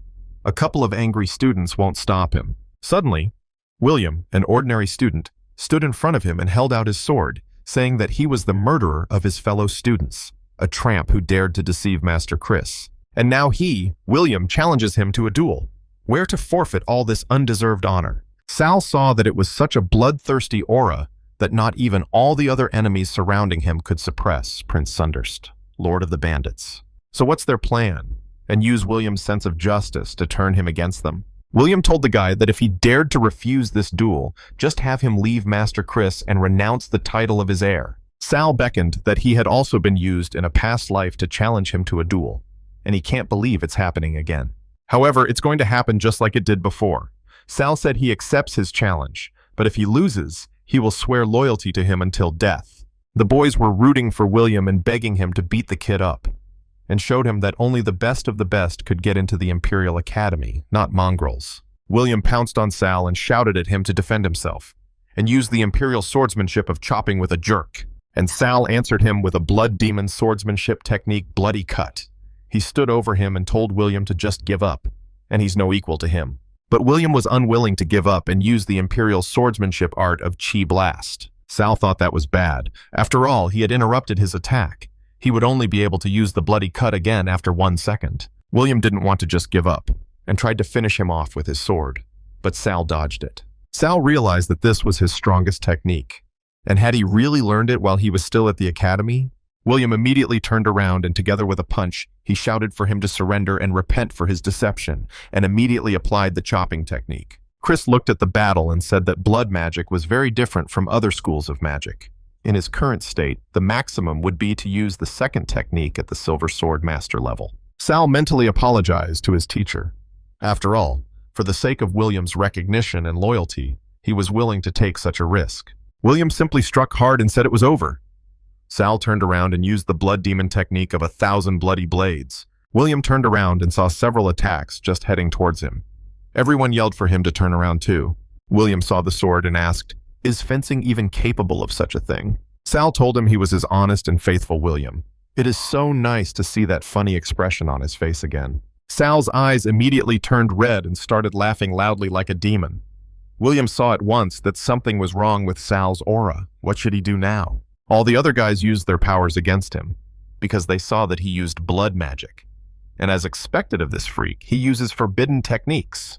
The warriors also prepared to attack and said that with such demonic power. How many innocents had this guy put to death? He must be destroyed immediately. The guys told William that it's none of his business. He's not going to sacrifice himself for the life of that monster, is he? William stopped them and replied that after losing in the duel, he swore loyalty to him until death. Even if he was really a bad man, he would protect him to the end. Chris came up behind him and told him he was just as troubled as he was when he was younger, and used his punch to just knock him out. Chris says that they, students at the Imperial Academy, shouldn't be so mean-spirited, dueling with a wounded man. But, he assures them, when Sal is back to normal, they'll have as many battles as they want. The guys were surprised and said they were scared, like he's ready to kill them at any moment, and it felt like they were already dead. The second heir of the Shavat family, Moran Shavat, turned to the prince and asked what should they do now. The second prince of the empire, Sandro Richard, replied that he had heard Sal got here on the recommendation of a nobleman, and they would go to the main testing hall. Richard thought, is he really using blood magic? A fine school of magic for suicide. Adelia also turned to Cassidine's teacher and said that she wanted to help Sal, only she could handle the demon tormenting him. Cassidine told her not to be silly, and better to stay away. He is practicing evil blood magic after all. Adelia asked the teacher, hadn't he said that the school of magic had no bearing on whether a mage was good or bad? Cassidine replied that it was true. A person's character had nothing to do with the school of magic that he chose. However, his magic was completely different from ordinary blood magic. Chris was scolding him at this time and said that if Sal wanted to perfectly master the art of blood swordsmanship with blood magic, he had to be in perfect condition, both physically and mentally. He realized that he had worked tirelessly all those 7 days to help his body recover. He taught him how to use the power of his own blood instead of ki to strengthen his own body and use blood swordsmanship. But how's he going to thank him? Get into a stupid fight before he's even fully recovered? If he wants to destroy himself so badly, who will avenge the Coopers for all their deeds? Sal replied, that's right. He wasn't stupid enough to kill himself, but there were things that had to be done at any cost, weren't there? Chris asked, even if he dies? Or if someone else dies? Sal replied that besides, he trusted his teacher and knew that he wouldn't let his student heir go crazy and start killing everyone indiscriminately. Suddenly, the dean of the Academy's combat faculty, George Brandon, walked into the room. Cree asked him what he was doing here. He was not welcome here. George replied that he was actually outside the door, not inside. George told Sal that he was a recommended student at the Academy. According to the rules, he had exactly 1 week to complete the tests to prove that he was worthy of attending their academy. And don't let Chris's whims interfere with the Academy's work. Sal asked the teacher, did he have a problem with him? Chris replied that yes, just a stubborn old man that only miraculously didn't die by his hand. As long as he doesn't break the rules of the Academy, he doesn't have to worry about him. Sal asked if he had better complete all the tests as soon as possible. Chris replied so that he should prepare well. The old man himself would conduct them, so there was no need to expect it to be easy. That night, at the entrance to the dungeon, Sandro said that old George had prepared a dungeon for their dear Sal as a test, and his job was to poison the water in it before Cooper arrived. He will become so mad that Mr. Chris will have no choice but to kill him. The next day, Sal met William and told him that they would talk after he received his assignment. William replied that his next challenge would be too difficult. Sal said that yes, he already knows that. George has had a grudge against his teacher for a long time, which means he's going to make things deliberately difficult. William replied that it wasn't just that. Now the situation at the academy was quite complicated. Everyone was gathered in the main hall. Entering the room in front of the door sat Philip, the student on duty, George's student. William had told Sal he was expecting him to come. Sal approached Philip and said that he wanted to take part in the trial. The boy asked him for his name and faculty. He replied that his name was Sal and he was from the combat department. Philip said that he asked the master's forgiveness, but there had been an unforeseen change in his test dungeon. Its difficulty has been increased to extreme and requires a group of at least 4 people. William asked him if he could change the task to a normal difficulty that one person could do. Philip replied that the singles trial would not be ready until early next week. However, according to the Academy's rules, Mr. Sal must complete a practice test within 3 days to officially become a full-fledged student. The guys started yelling for him to get out of here. They don't need scumbags like him at the Imperial Academy. Philip asked Sal, does he want to try to find people to join the group, or to quietly leave their academy in one piece? The guy asked Philip why he was offering him anything at all. If it were him, he'd lock him up for 3 days so he'd be kicked out of here for sure. Sal asked Philip, does he think he can't find a team? Philip replied that he personally didn't care. He just didn't think the other students really wanted him in their ranks, much less want to become his lapdogs like William. Sal was angry and immediately put his sword in front of his face. Sal said that if he could find his teammates, he would get on his knees and apologize to William for such an insult. Philip answered him not to even dream. If he wanted him to bow down to him, he would have to kill him. Sal says he won't kill him, but will instead tell the truth to teacher Chris, and he wouldn't let his student get away with it. Philip told him that he had to assemble a team of 4 men before evening. Sal replied that there was no need, since only 4 men were needed. Adelia came up and said she was a student of the magic faculty. Gloria also came up and said that she was from the combat faculty, and they want to form a team with Sal. Sal approached Mr. Kosaglask to be kind and register him for the team, and then have him get down on his knees and apologize. And since he wanted to complicate someone else's life, was he willing to risk his own life to do it? Everyone was shocked and asked how dare he do that. But a villain will always be evil. Duty. Philip was just following the rules, and he used Mr. Chris's good name to intimidate him. William told the guy that there was no need to go that far, for his sake. Sal replied to make him remember that as long as they don't make any mistakes or do anything wrong, no jerk has the right to stand in their way. And he's never wrong. Philip was very angry and told the teacher that he wanted to finish him off with his own hands. George told him to mind his decorum and not to break the rules of the academy, and remembered the humiliation he had experienced today, and turned those feelings into fuel for his power. And then he could appear as death itself would incarnate and take his life, when the time is right and he is not constrained by the rules. The next day they arrived at the jungle of Melissa, and stood all 4 of them in front of the portal. William said that they are now in the jungle of Malima. And according to legend, the legacy of this powerful sorceress is hidden somewhere here. However, despite the Academy owning this dungeon for several hundred years, no student has ever been able to find this legendary legacy.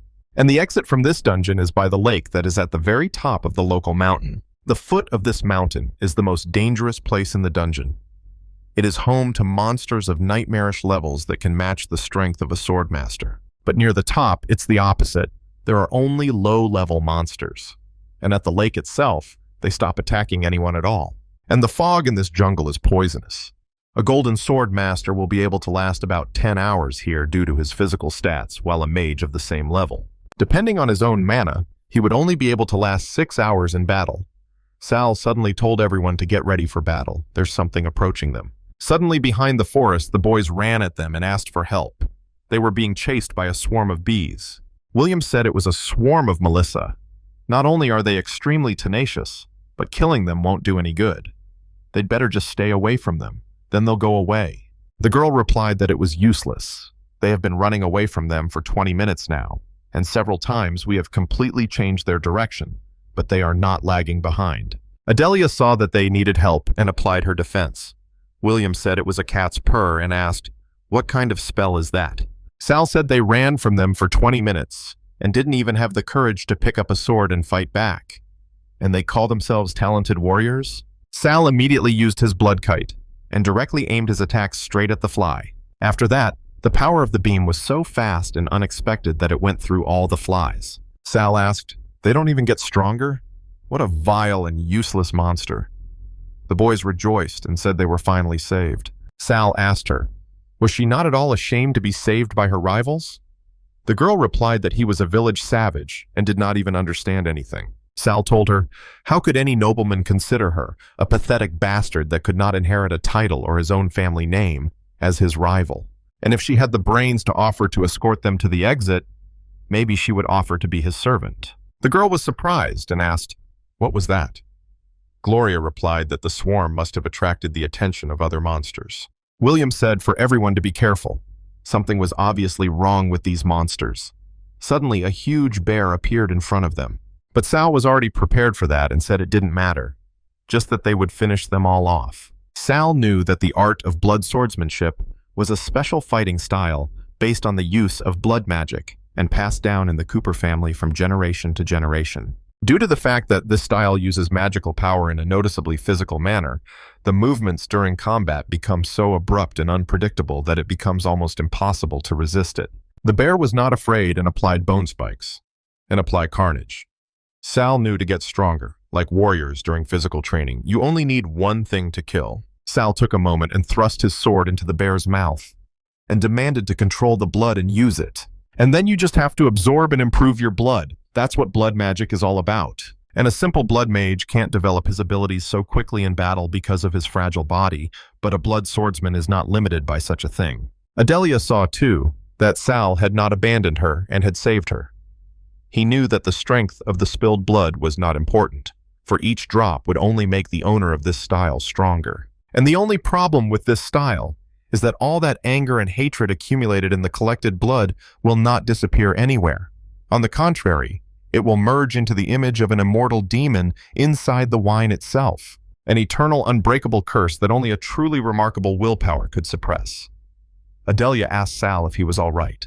Sal answered her not to worry. Thanks to Chris's teacher's treatment, high-level monsters were no problem for him. Sal looked at all those monsters and used his blood power, and used it all on the monsters. And Adelia just used protection so they wouldn't get hit. Gloria asked if the same thing was happening to him that was happening in the dragon's nest. Adelia replied that no, it feels completely different this time. The girl asked them, are they still worried about him? Anyone who uses blood magic is doomed to lose their mind. It's the natural course of things. The first and second lords of the Cooper family went mad because of magic. It is even rumored that the current head has become a silent blade master to protect the entire family from its corrosive influence. Adelia was frightened and asked for a star bond to bind them. The girl said that using such a spell on a madman was extremely life-threatening. Adelia was very frightened and entered Sal's inner world and met a demon. The demon said that it turns out that there are still people who are willing to risk themselves to save him. Adelia asked what he had done to Sal. The demon replied that he had done nothing. The boy had chosen that path on his own. The ancestor of the Cooper family who created it was just killed by this thing. How about a deal? He'll tell her how to save him, and in return, she'll let him plant the seed of a blood demon in his heart.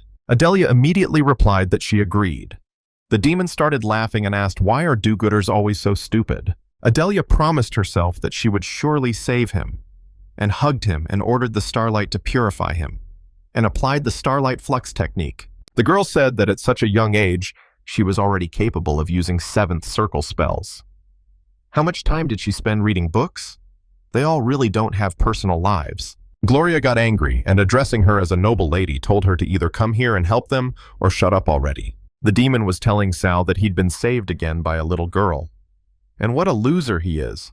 And if he hadn't promised that girl to save him, he wouldn't have even thought of showing up in such a dirty place. And he'll only show him once, so he'll remember it well. He needs to learn to understand the blood he's absorbed, recognize which stream is taking away his control, and get rid of it. And if he lets that cunt take over his body again, he's going to finish that girl off, which he likes. Did he get it? The demon disappeared, and lastly said that they would meet again soon. Sal replied that next time he would regret their meeting, and applied a feast of blood snakes. With a single strike, he easily destroyed all the monsters that stood in front of him. William, at this moment, was holding a huge crystal that was slowly gathering the monster's strength. The girl said that a demigod-level master had arrived at the dungeon. Apparently, the academy found out that they were in trouble and sent a teacher after them. Sal asked, why would they suddenly disturb a master of such a level? Had something serious happened in the dungeon? In any case, it didn't matter. He must finish the test. The master at this moment used his sword, and after signaling began to destroy the animals. It turned out to be Oliver, a master swordsmanship instructor of the Imperial Academy, a demigod-level golden sword master. Oliver said the only thing left to do was to return with the bastard's head. Then His Highness Sandra would be indebted to him. Oliver realized that with the help of this artifact, specially designed by the magic department to detect those who use blood magic, he could easily find this kid and finish him off. Sal asked William if he knew why the demigod level even existed. Did he make it up to make it sound more pathetic? Oliver saw that he saved these guys on his way here. Since there are other students here, there's no way to deal with him directly. Suddenly, the boys saw Oliver's teacher and asked, did he come to get them out of here? Oliver decided that it couldn't be helped. He's a good teacher after all, and everyone loves him. He'll get rid of the villain who caused the anomaly in the dungeon, then they'll even thank him for it. Suddenly, Sal noticed something, and Teacher Oliver immediately threw his attack at him, telling him to die. Oliver said that this child should be happy to have been honored with death by the blade of a master swordsman. Sal dodged and said, what does demigod level mean? Is it a golden swordmaster level, able to use swordmaster level attacks? And they're all from the academy like that. It sounds so loud, but it really is nothing. Oliver was surprised and said he never died. And the blood magic feature? What? Then he'll just kill him again. Oliver realized that the image of the blood demon had trained him to find any poison in the flow of blood. Now, instead of searching for toxins, he manifested its movement through his body. Sal dodged the attack and saw the power flowing through his body. Thus, he could predict all of his actions ahead of time.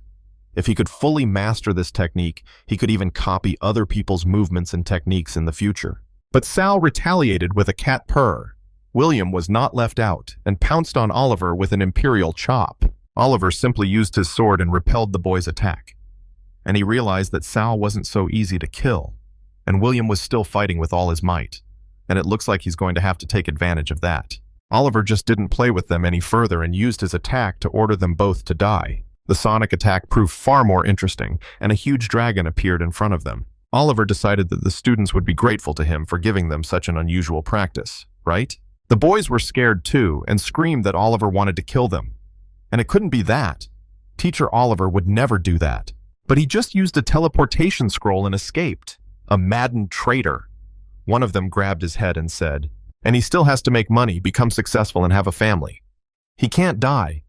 And the other guy said he should fight. During the battle, Sal told William to block the monster's blows. The boy replied that it would be done. But all 4 dragons were just unbearable and used their attacks against the guys. But Sal told Adelia and Gloria to protect these losers. They are their witnesses. Adelia applied her powers and used the wall. Gloria shouted at her that her magic would be much more powerful if he stopped giving her names like that. During the battle, Sal shouted to William to give him the crystal. William replied that it's a trial test. If they die, he will still fail it. Sal realized that the monster was of a catastrophic level, and he was sure if he used the Shadow Bloodblade technique, the demon would definitely be able to take control of his body. What if you only use skills below the silver level, he thought. Sal told Wilm to divert his attention to himself. He would need some time. William started fighting one of the dragons, and slowly distracted it while the Lord does his thing. But the dragon began to improve, and in the middle appeared a huge and major dragon of them all. William just didn't stay away and applied imperial fencing chopping. He was already at his limit and asked Sal how much more time he needed to collect blood. Sal prepared himself and replied with a couple more seconds. But at that time, Gloria applied the extermination attack of the Dance of Blades. But in a moment she felt sick and passed out. Adelia saw Gloria pitching and yelled for someone. Sal suddenly had already prepared himself completely and said that his beast doom had come. He immediately used the blood flame serpent strike and tried to slay the dragons with a single strike. Sal didn't even turn around and wondered if this was the end. The dragon slowly began to burn, while he was already approaching the guys. But one of the guys, Luis, told Sal that he was a demon who used blood magic, a villain who betrayed his family and was ready to kill his comrades. William heard those words and shouted at him to stop. Luis just raised his sword to the sky and everyone thought he was going to attack. But Luis sat down on his knee and said that his classmate, Sal, if it wasn't for his help he would be dead by now, and asked him to accept his sincere apology. The other guys also asked him to accept their apology and thanks. Suddenly the girl shouted to them to see what it was. When they looked up, they saw a swarm of flies coming towards them. Sal immediately used his bloody eyesight. He saw that there was clearly some mystery behind the swarm. Sal told Adelia to protect herself and these people. Let her take care of them. She immediately used the purple flash attack. But Sal headed into the water and the Mahi tried to attack him with lightning underwater. He said that now he understood. Melissa's so-called swarm was nothing more than a simple tool for gathering life forces. And their real purpose is to resurrect the sorceress Melima using magical formation and this heart. Again, black magic. The kind of freaks who would take everything from others just to survive. And he used the blood serpent attack. It went straight for the heart. The guys around them started cheering and saying that their power was back again, and they were feeling much better, and saw that a gate from the dungeon had opened nearby. Sal looked and replied that he didn't even think he would accidentally find a way out, and what happened in this dungeon must remain a secret. Otherwise, not only will His Highness plan to unify the Academy suffer, but he himself will suffer as well. Oliver thought it could always be worse. The portal from the dungeon opened, but who managed to survive? And this time he has no margin for error. He won't let anyone live.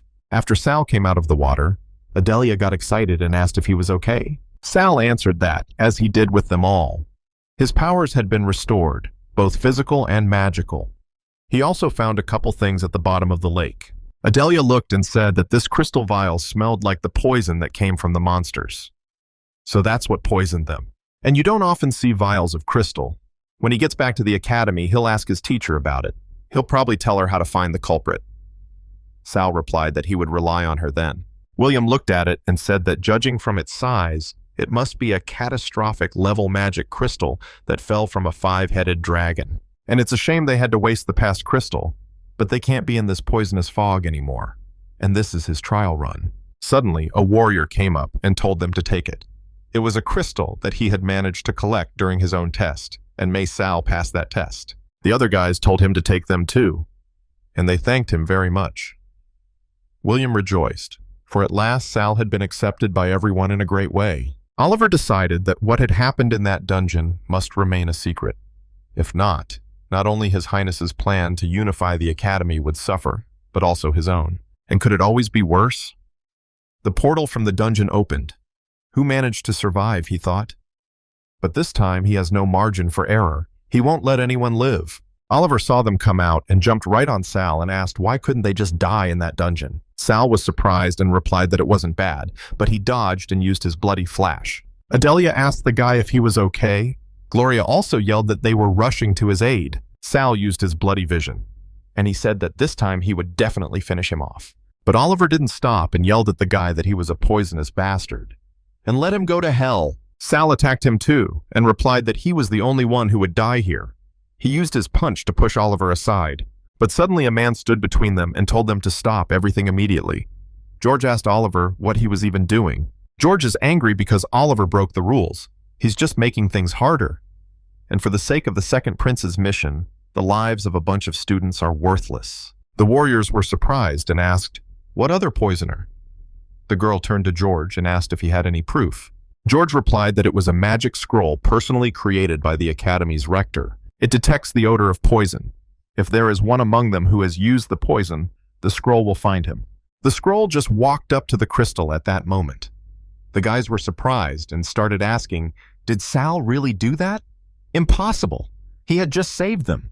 Or he purposely used the poison for the sake of fulfilling his challenge, and afterward just took the chance to save them and restore his reputation. And are there such shameless and pathetic people in the world? George thought they were a bunch of pathetic scum. They were so easily deceived. And what can you take from those who are destined to be mere pawns in this life? George asked the boy if he had anything to say for himself.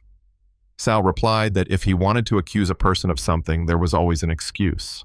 But if he thinks he's going to surrender without a fight, he can only dream. George couldn't stand it any longer and immediately grabbed him by the throat. Sal saw that the old man was very fast. And that is the strength of a true swordmaster. He can't move. As soon as he grabbed him, the magic stopped working too. George said that according to Rule 367 of the Academy's charter, a teacher could finish off anyone who attacked him within the Academy's walls without any repercussions. And Chris's errant student let him take his punishment. But at the last moment, he couldn't do anything, and his shot was simply deflected. But then the principal came in and told George to wait, and the time of execution had not yet come. George turned around and was telling the headmaster that this was the magic scroll they had given him. He found a trace of the spoil on Sal. The director immediately applied an advanced identification technique. Did he realize that the royal family's secret poison for killing blood mages? And Chris really did give him too much trouble with that kid. The director said that it still doesn't prove anything. They should put them in the dungeon first, and then start investigating. And you better lock them up for a while. There's going to be an unstoppable stream of assassination attempts on this guy. The principal said it was time to go back.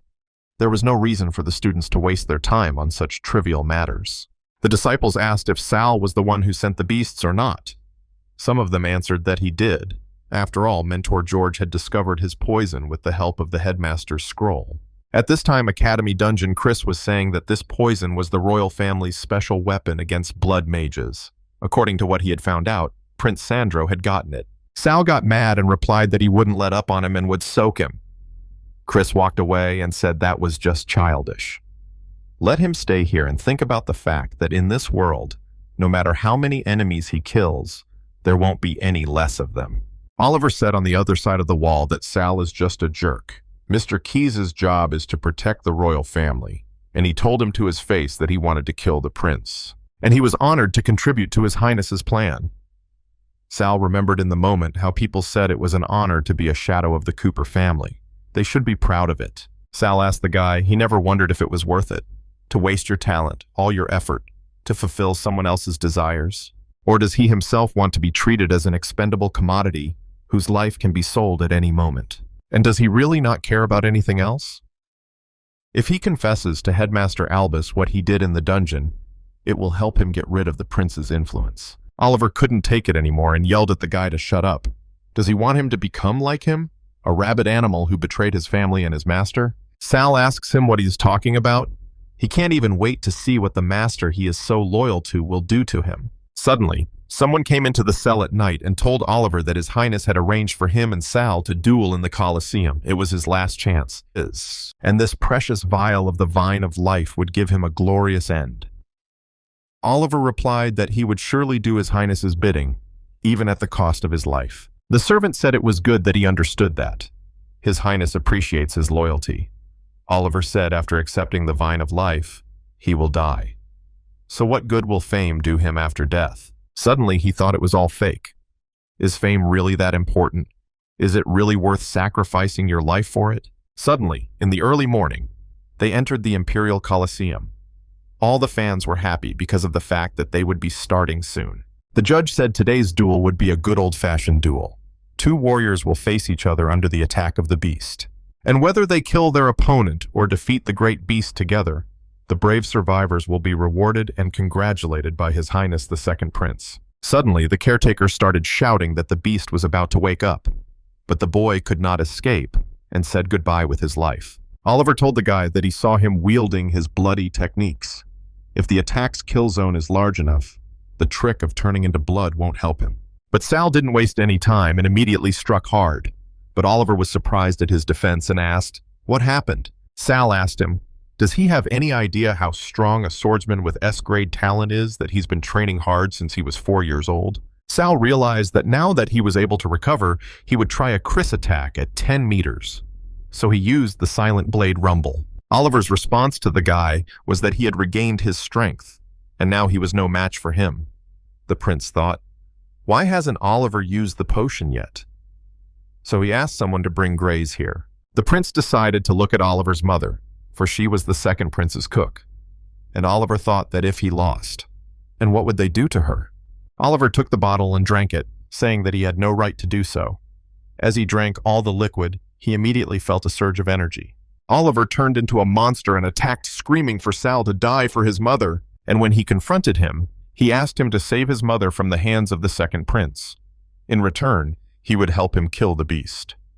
Sal asked him what he was going to do. Oliver replied that only if he died would his mother be able to see tomorrow, and used the mining technique of the flaming blade vortex. Pouncing on the monster itself, he was caught under its tentacles, which pierced his chest. After the explosion, Prince said what a waste of time and energy. Couldn't even manage such a small thing. But Oliver's mother was just so distraught when she saw it, and she mourned the death of her son. At this time, Oliver hoped that his death could appease His Highness's anger, and hoped that Sal would see that he had paid for his sins and saves his mother. But it turned out to be much more complicated than that. The core of the infernal life unexpectedly triggered. And lastly, Oliver told Sal that he was asking him to save his mother. Sal tried to bring him to his senses and asked him, was he working for the second prince for her? And if he dies, it's not going to help him or save anyone. Let him take care of his own family, and he'll owe him after that. Sal shattered the crystal and used blood magic to rebirth blood and flesh. He understood that the blood of the hell vine could neutralize the negative effects of the vine of life. Let him stay still and regain his strength. Teacher Chris will come after him. The prince was saying at this moment that he didn't even think that blood magic was so powerful. He was able to defeat both a beast and a demigod swordsman at the same time. And now he congratulates him. The winner can ask him for his reward. So what will he choose? Riches? Or will he beg him to forgive the wrongs he has done? Sal replied that he only wanted her. The prince was surprised and asked, just one maid? What did he want with her? Is he trying to get back at Oliver's family and get back at him? The servants began to mock her and said that Sal was indeed a true blood mage. Greed, bloodlust, the desire to kill had completely consumed his soul. So why don't you join him and become his trusty sharp blade? Sal walked over to the maid and asked the prince if his attitude towards servants was really so fickle. Oliver gave his life for him, died following orders. Then his family was immediately thrown out into the cold. The prince approached and replied that he was sorry that Oliver had died. Sal asked what if he didn't want to join him. The prince replied that blood mages are persecuted in their empire. Only those with power could protect him. Let him become his sword or he would be expelled from the academy as guilty of an assassination attempt. One of the warriors immediately rushed at him and asked how dare he refuse His Majesty's gift. Let him watch his tongue. But Sal didn't even flinch and immediately repelled the warrior's attack. Suddenly the doors opened suddenly and Oliver ran in, but the guards shouted that an assassin was here and let them protect His Majesty. The maid hugged her son and was glad that he was alive. The prince became angry and asked, so he is still alive? How can such a cowardly traitor still be standing here? Let him go to hell immediately. But Sal wouldn't let them talk like that and launched an attack saying that only they would go to hell here. Sal simply left them no chance against him and used a bloody flare on them. Upon reaching the prince, Sal told him, as he sees it, now his power is useless. The prince turned to Chris and said that as the head of the royal guard, he was also the supreme assassin of the royal family. And did he really decide to enlist as a traitor as well? Chris replied, he is loyal only to His Majesty. These are the 3 vials of the king's poison that were found in the Melissa dungeon and on Oliver's body. As head of the royal guard, it's his job to find out where they came from. Chris thought it was a good thing that Sal had saved his daughter Angela. Otherwise, Sandra would have been able to manipulate him the way he had manipulated Oliver. And the prince realized that if he continued his investigation, he would surely get to the bottom of it. And then, His Majesty would definitely put him under house arrest. The exchange meeting for the new students of the academy was about to take place, and if he wasn't at it, Big Brother would definitely take away the opportunity. The prince said those 3 bottles were his gift to Moran. How Oliver managed to get his hands on them, he has no idea. And His Highness wants to say that what happened was Moran and Oliver's plan, and that it had nothing to do with them. The prince said of course, he will make sure Moran gets the punishment he deserves, then report back to them, and ordered him to call Moran here. Sal realized that this prince was behind it all, controlling, manipulating other people, all because of his status and wealth. But if they heard him now, then Teacher Chris would also have a problem. We have to kill Moran first and tie the prince's hands. Philip came and asked His Highness, was he looking for him? But he wondered who had the nerve to attack a nobleman in the middle of the day. And it was him, the bastard. The bastard said that according to the sacred laws of the empire, Moran was a baron, which meant that even if he let him kill his Sal, he would only have to apologize to the Cooper family and pay them compensation in gold. The bastard said that means he's still alive. Well, as a baron, Moran didn't break any laws of the empire, did he? The bastard approached His Majesty and said that the Cooper family apologized to the front of the house. After all, it was the lack of discipline during his upbringing that had resulted in such a wild animal daring to raise a hand against him. The prince replied that such a rabid dog should be kept behind bars. Bastard told him not to worry. They would take it into consideration. Alan tells the bastard that they haven't seen each other in a while. So what does he say? Ready to go back to his cage? Chris told his student that he even surprised him with his reaction today. He was talking about that guy in the Cooper family who was trashing him in front of everyone else, and he was disgusted to hear it. And he's not even mad? Sal asked back. Why would he be? He had already dealt with him more than once. But Alan is protected by shadow oaths, so he won't die. It's only the shadows of the Cooper family that will suffer. His mother wouldn't leave her son alone, and she and the head of the family are here too. In addition, Second Prince Sandro has been assigned to hold an exchange meeting for the new students of the academy. He must have invited the heads of all 7 great families that boost his infusion and power. The warriors pounced upon him and shouted that wretched poisoner. He would crush him in the name of light, and may Lord Chris not let him fool himself. May he let that false mask be torn from that insolent face. Sal replied that there was no need to shout like that, you know. There will be many talented S-level warriors at the exchange meeting who are many times more powerful than them, and they are also waiting to fight him. So he doesn't have time to duel with them anymore.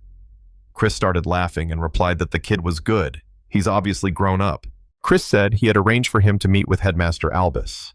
He is extremely interested in his hereditary blood magic and wants to learn more about it. Maybe he can even help him learn something new. The principal turned to Sal and told him to use his strongest moves. Sal replied that it would not end well.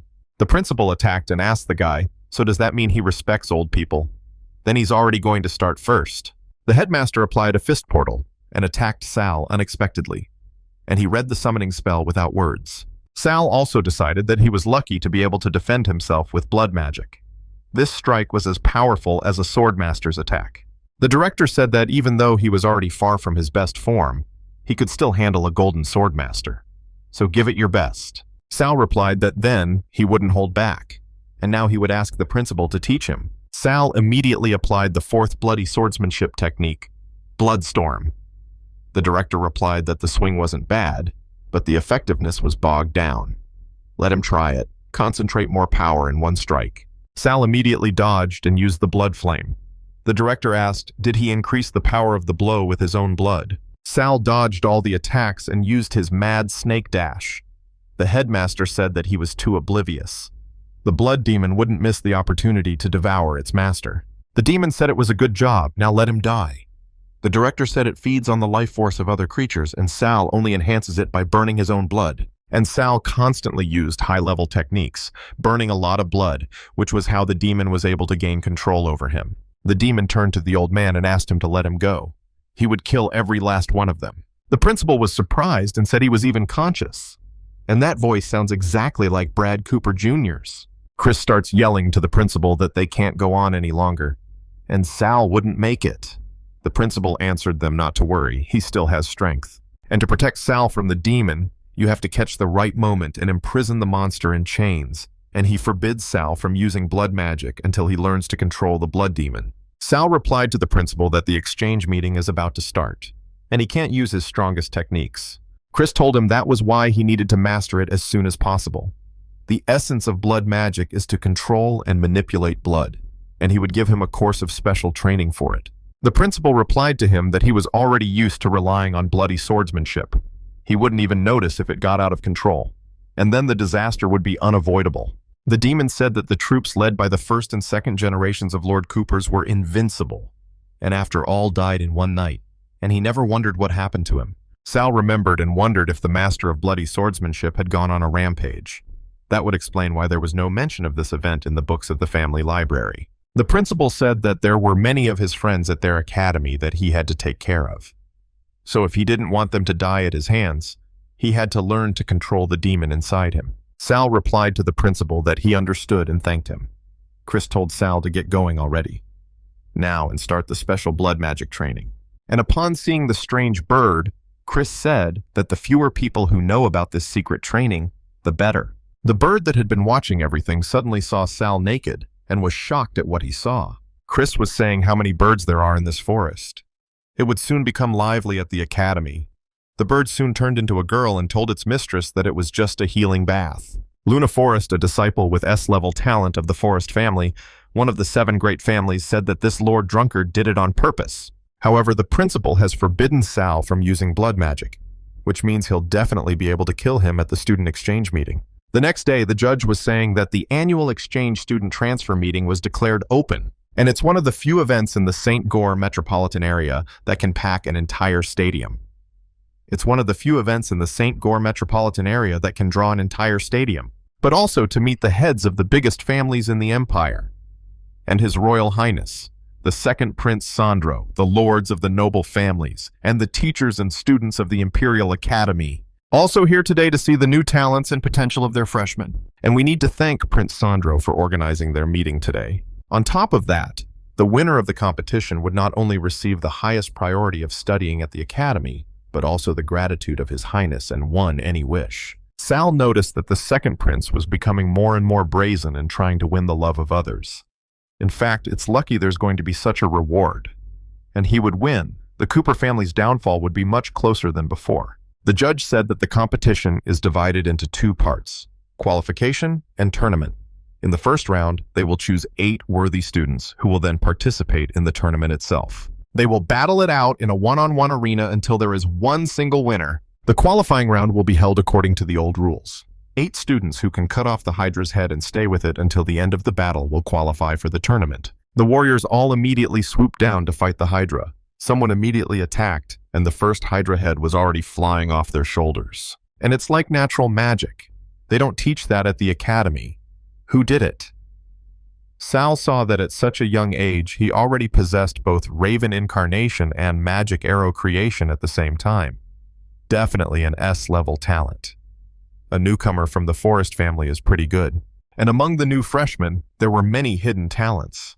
And suddenly, someone dares to steal the loot from the Forest family. The boy got excited and said he was grateful to his little sister Crow for the ticket to the tournament, and he would gladly accept it. The sister Raven suddenly flapped her wings and asked the guy, did he want to die? Sal wondered at this point, who was stronger? The Forest family, kings of the jungle, or Dun, lords of the storm? Saladin stood still and replied, how cute is that? Was she really hoping to break through his defenses with that attack? Saladin dodged and shouted at her to be careful. After all, if she loses a lot of feathers, she'll go bald. As expected of the Delanco family, they are famous for their impenetrable defense. The referee says that they have Saladin Delanco in first place. He got the Hydra head and will advance to the next round of their competition. The guys were shocked and didn't know how he won so quickly. Sal realized that this monster was much stronger than the dragon that had attacked him in the dungeon.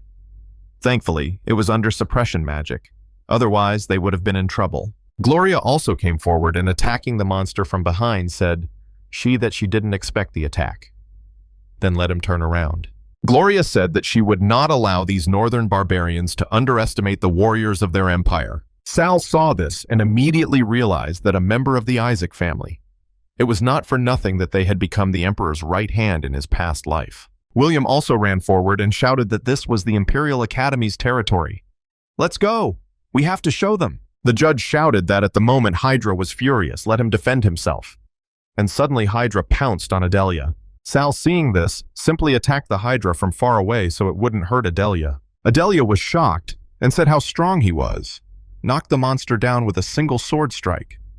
Sal was sure that the Hydra had been suppressed to the bottom. And it seems the Academy doesn't want to lose at the selection stage.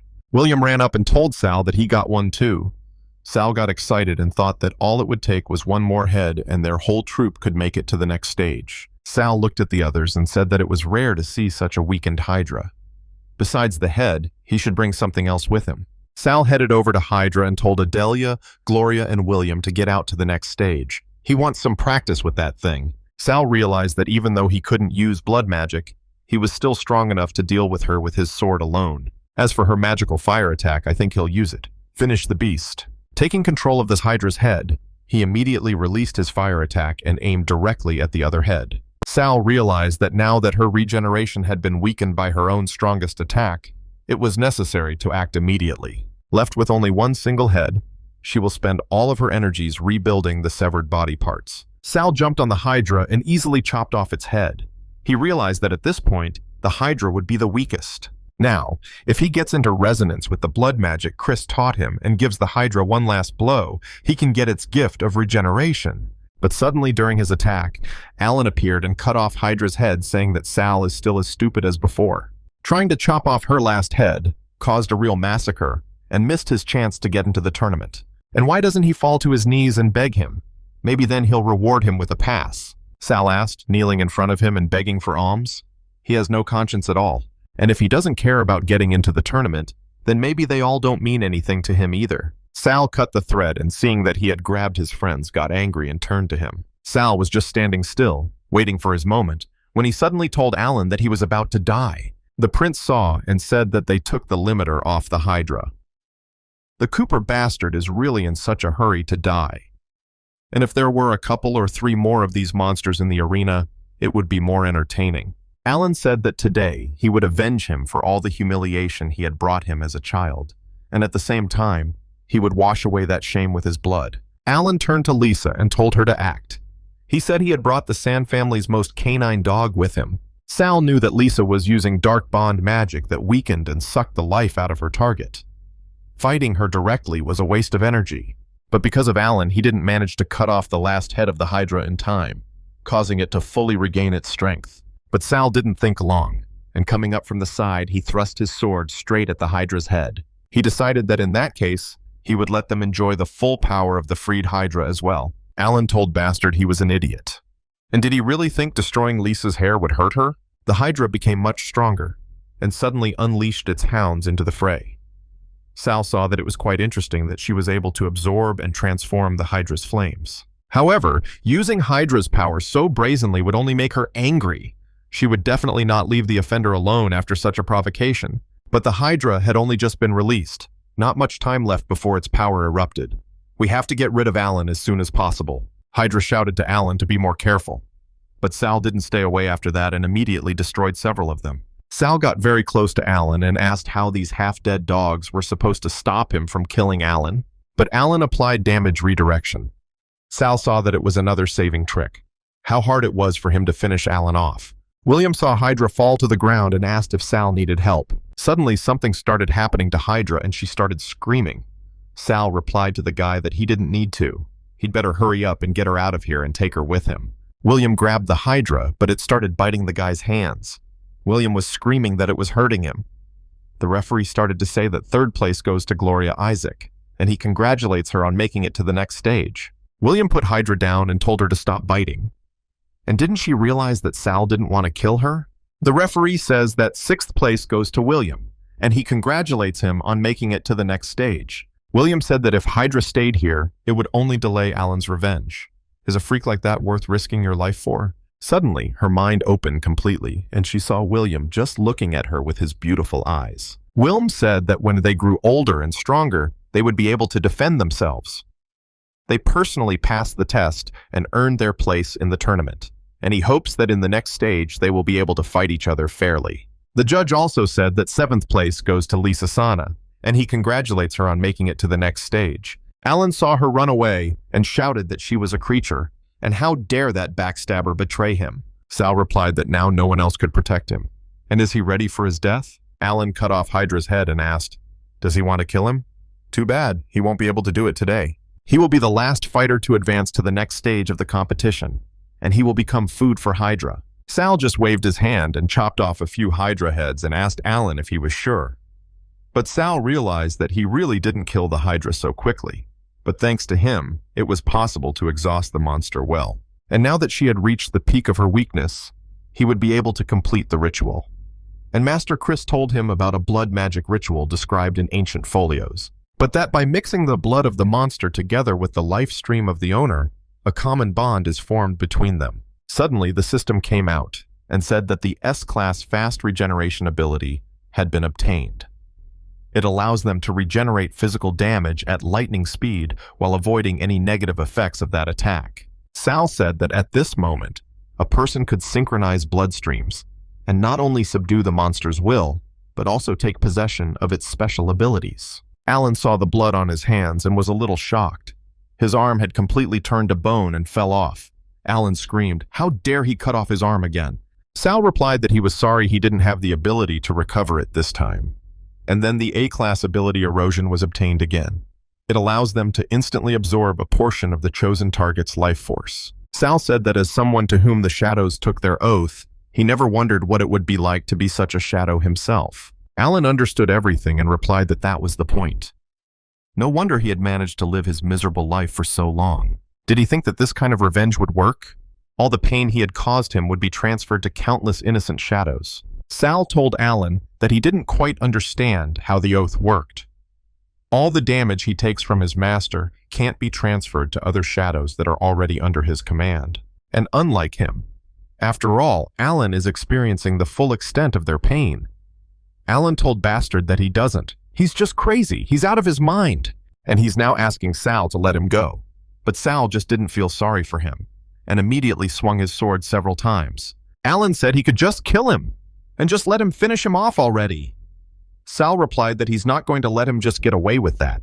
He wants Alan to continue to live in agony and fear, and not even knowing when his body would be pierced by that pain again. After all, he had once lived like this. Sal came out with the Hydra head, and the judge said he was in 8th place. At this time, one of the participants was saying, "What a huge head, and apparently it's never been cut off before. This guy is really strong." And he's the first in the Delanco family to be promoted.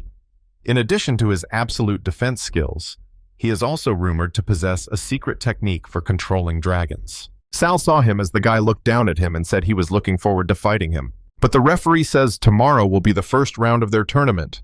Soledin Delanco and Sal Cooper will face off in the first match. Sal realized that he would be placed against such a strong opponent as Soledin Delano in his first fight.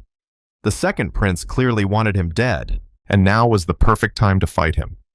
After all, if he wanted to win the tournament, it was best to deal with the strongest of the strongest as early as possible. Soledin just lunged at him with an attack and shouted that he hoped he would like the taste of his axe. Sal saw that this guy had power and speed, and such an attack would be hard to block. Soledin just couldn't stop, and kept attacking with his axe the whole time. Soledin got angry and asked, "How dare he dodge? Let him start fighting already." Sal used his ability and stood on his axes and asked, "Is he the coward here?"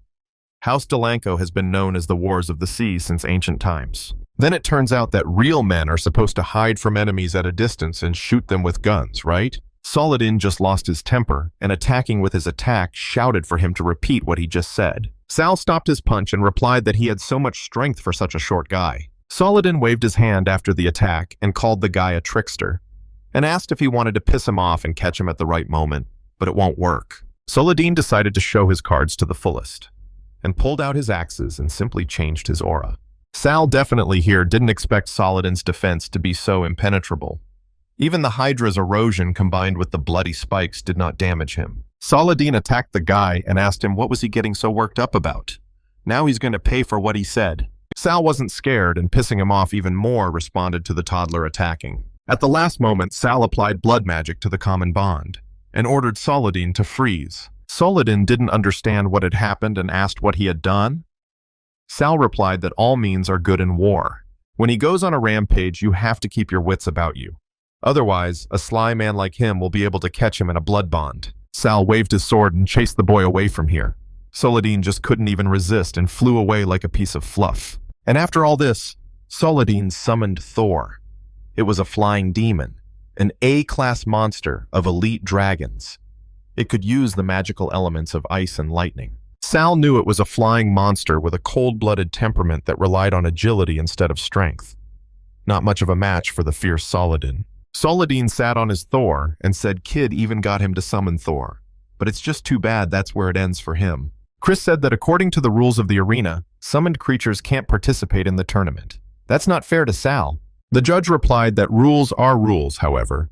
Saladin is an exception, as he is a dragon rider. If he disagrees with that, then so be it.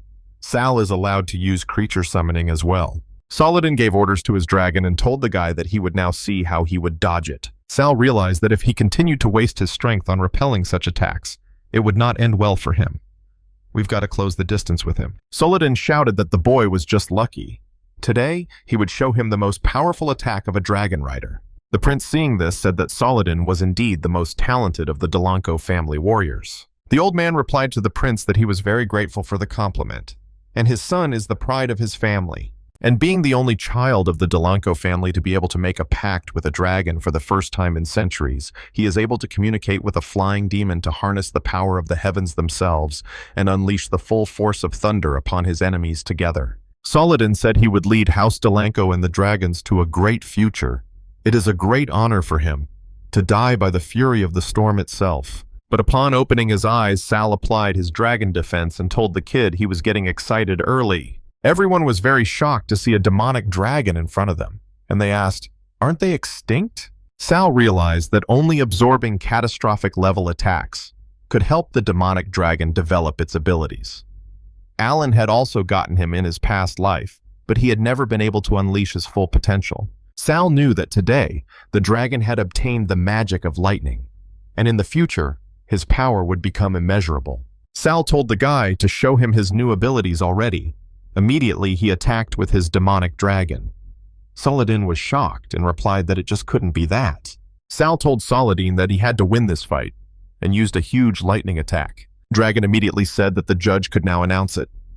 Sal now realized that this was what it was like to shine in a blaze of glory, an award that no shadow had ever been honored with. Suddenly, Father Saladin came down and said that Sal was just a pathetic thief who had stolen the Delanco family's power and treasure, and he has to give it back, along with his demon dragon. Dad just didn't get nervous and threw his axe at him, asking for the dragon back. But the dragon saw this and easily repelled the attack. Sal asked afterward, "Is it really his dragon?" Descending with his dragon to him, Sal said he was a shameless old man, and today he would show him the simple truth of this world. Previously in the world of swords and magic, dragon riders flying high in the sky are the most dangerous and powerful opponents. For the sake of the balance of power among the noble families, the old king destroyed all the demonic dragons, and the last clutch of eggs remained locked inside the Crystal Lord, and the key to it was shared between the Cooper and Isaac families. The old man said that demonic dragons aren't extinct. That's excellent. It's just a pity that he recognized him as his master, you filthy rogue. He realized that dragons were the most loyal creatures in the world, and if he chose his master, he would never betray him again. If the rider died, or if he tried to separate them by force, he would only drive the dragon to suicide. The old man asked the guy, "Where did he get that dragon? He has brothers or sisters, right? And if their Delanco family can get their hands on a real demonic dragon, they will definitely become the strongest of the 7 great houses of the empire." Sal replied that it was the last demonic dragon in the entire world. They had been ordered to destroy the rest of the eggs. The old man asked who had given such an order to him. Sal replied that he is the one who least wants to see the Delanco family at the top of the food chain. Sometimes, absolute loyalty keeps him safe forever. The old man asked with surprise, "The second prince? Why would he do that?" After all, it was much easier to control a dragon when you broke off its wings and fangs. Sal approached William and said that his next opponent was the heiress of the Forest family, Forest. They mainly use traps to effectively hunt their prey, and so he'd better shorten the distance as quickly as possible and use his most powerful techniques to deal with her as quickly as possible. Otherwise, he's just going to get pelted with crossbow bolts. William immediately applied the Imperial Swordsmanship jerk and shouted to Luna to get this technique. But Luna used reflection and attacked back. But William didn't even expect Luna to be able to put up a defense so quickly. Despite his immense strength, William's attacks were easy to predict. And now it would be best to break free of the entangling vine while Luna was attacking with the crossbow.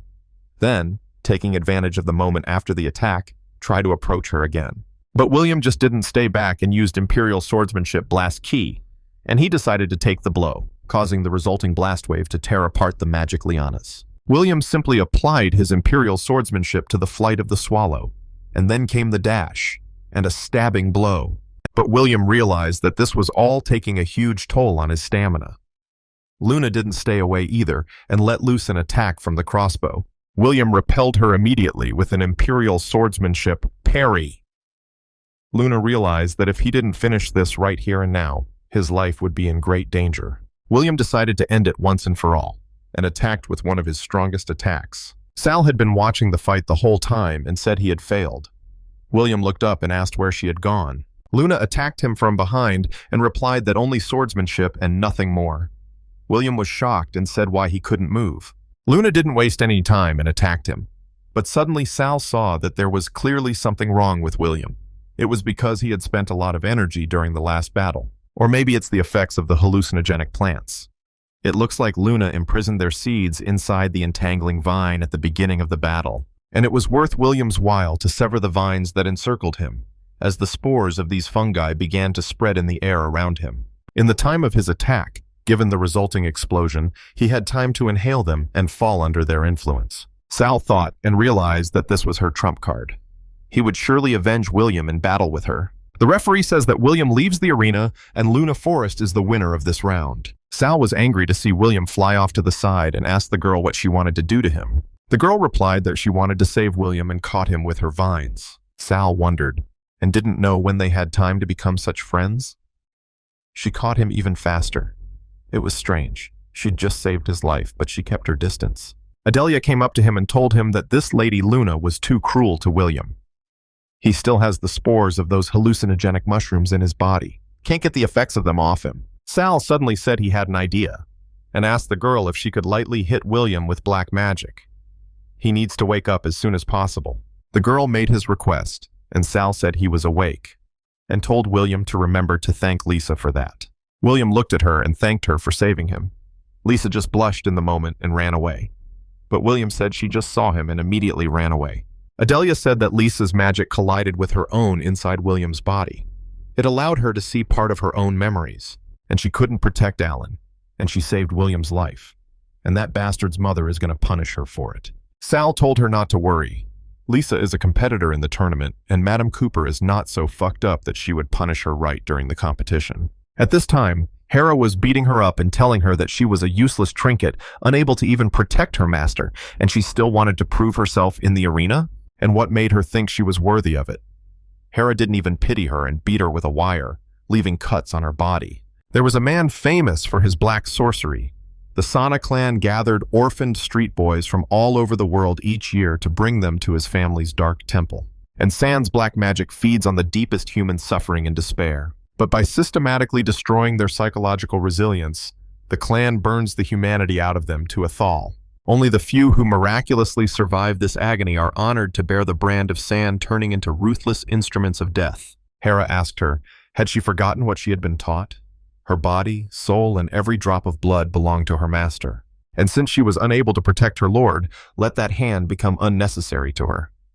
Lisa was tired of being wounded and asked her lord for forgiveness. And she was unworthy and failed to protect young Mr. Allen.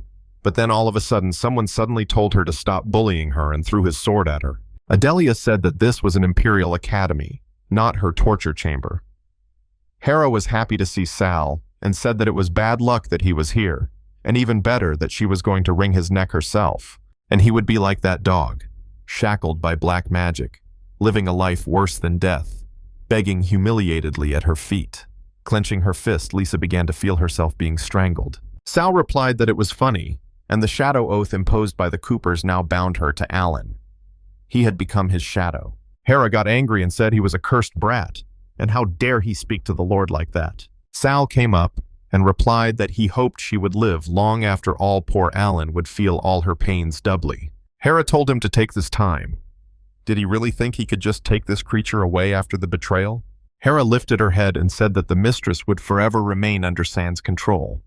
Not everyone can be an ungrateful snake like him. Lisa also said let her be punished by her master, and she asks for punishment. Sal got angry and said they were bloodthirsty executioners playing with human lives, and let her realize the consequences.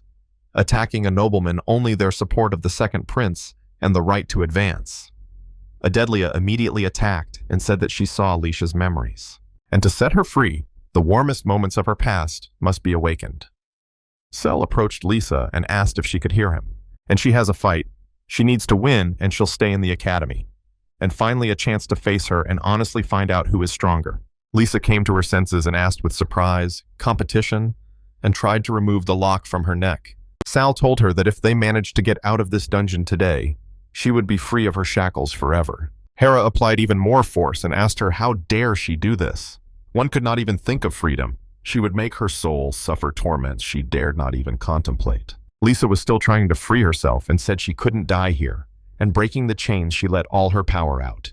Lisa went outside and said that she had made a promise, and she had no right to lose her life in this place, and she won't give up and can't be killed. William caught her and said she was a dear savior. He was so afraid something terrible was going to happen to her. Sal asked William, "How did he end up here? Wasn't the rector supposed to treat him?" Hera screamed at that moment that they dare not talk like that. Even if Lisha is freed from black magic, she is still the property of the San clan. But then the director walked in and said that Lisha was a participant in the tournament, not the private property of any house. Hera replied that, unfortunately, once the rookie tournament was over, the academy would no longer be able to protect her. The principal asked, what if she became his student? Would the Sana clan be willing to quarrel with the Cooper family for that? Hera didn't answer anything and stood up to leave. The principal said that William was the one who insisted. Sometimes a teacher has to fulfill the requests of his students. Sal thought, has William managed to influence the rector? And he seems to be quite attached to Lisha. Adelia approached William and said that she trusted him to take care of Lisha. William was surprised and asked why him. After all, it would be so convenient. Why not Andrea? Suddenly, William heard strange words and shouted for them to be quieter. After all, Lisa was asleep. Sal went up to Teacher Oliver and told him that he had done a great job. Thanks to him, they found out about the existence of this secret dungeon and were able to save Lisha. Oliver replied that prior to their arrival, the rector had already announced on Lisha's behalf that they would not participate in the second round.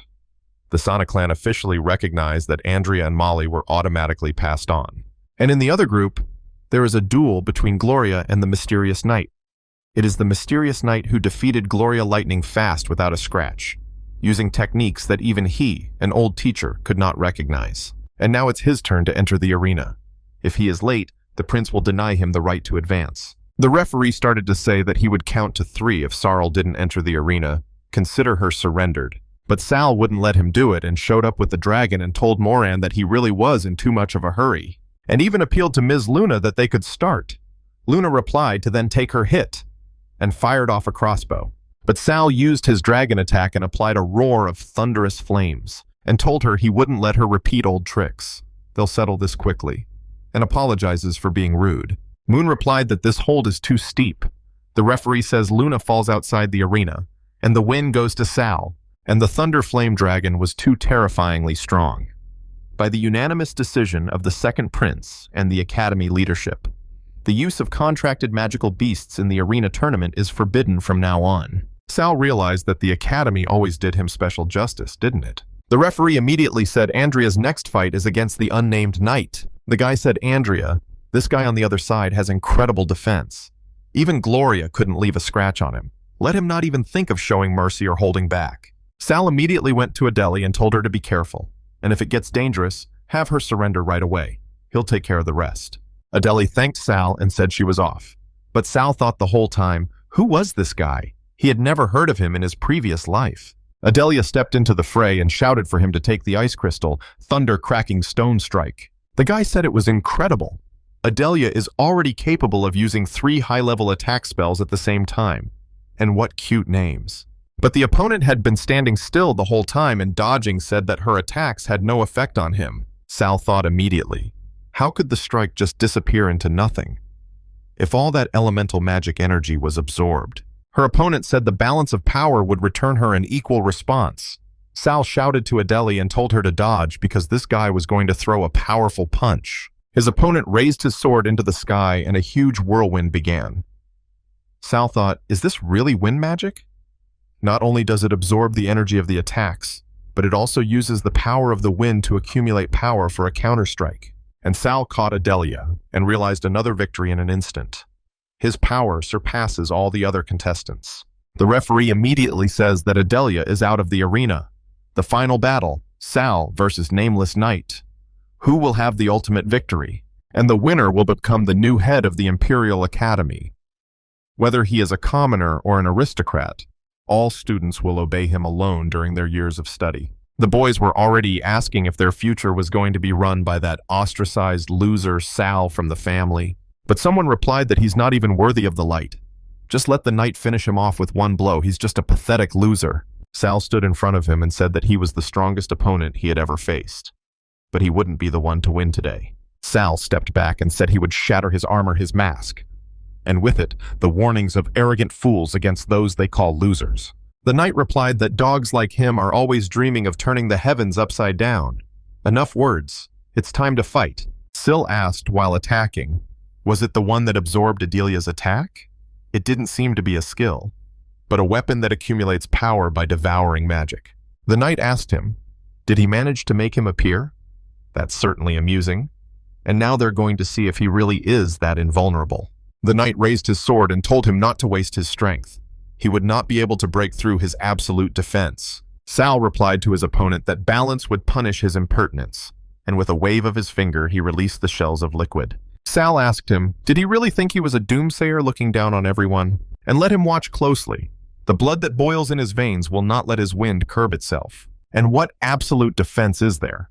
If he relies on a dead thing, it's bound to have a blind spot or a weakness.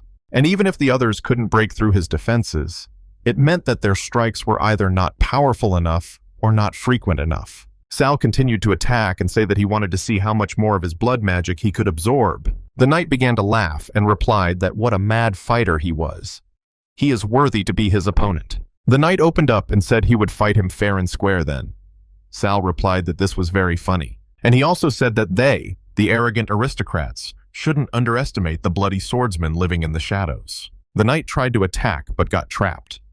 And while he was fending off attacks from above, he laid a trap of blood magic beforehand. Sal appeared in front of him and said that he was an arrogant knight and let him show his true face hidden under that mask. The knight told the guy that he was the first to put a sword to his throat, but the victory is not yet decided, so we shouldn't rejoice too soon. Sal saw his wings and thought, are those angel wings? This guy is not that simple. The system showed angelic wings, shaped like wings fitting to the body, enhancing the strength and speed of the wearer, as well as storing sword wind for a powerful strike. Sal asked, is that what his true strength is? He wouldn't give him a single chance to catch his breath. The knight simply stopped the blow with ease and told the guy that he was an arrogant boy, and it was time to teach him respect.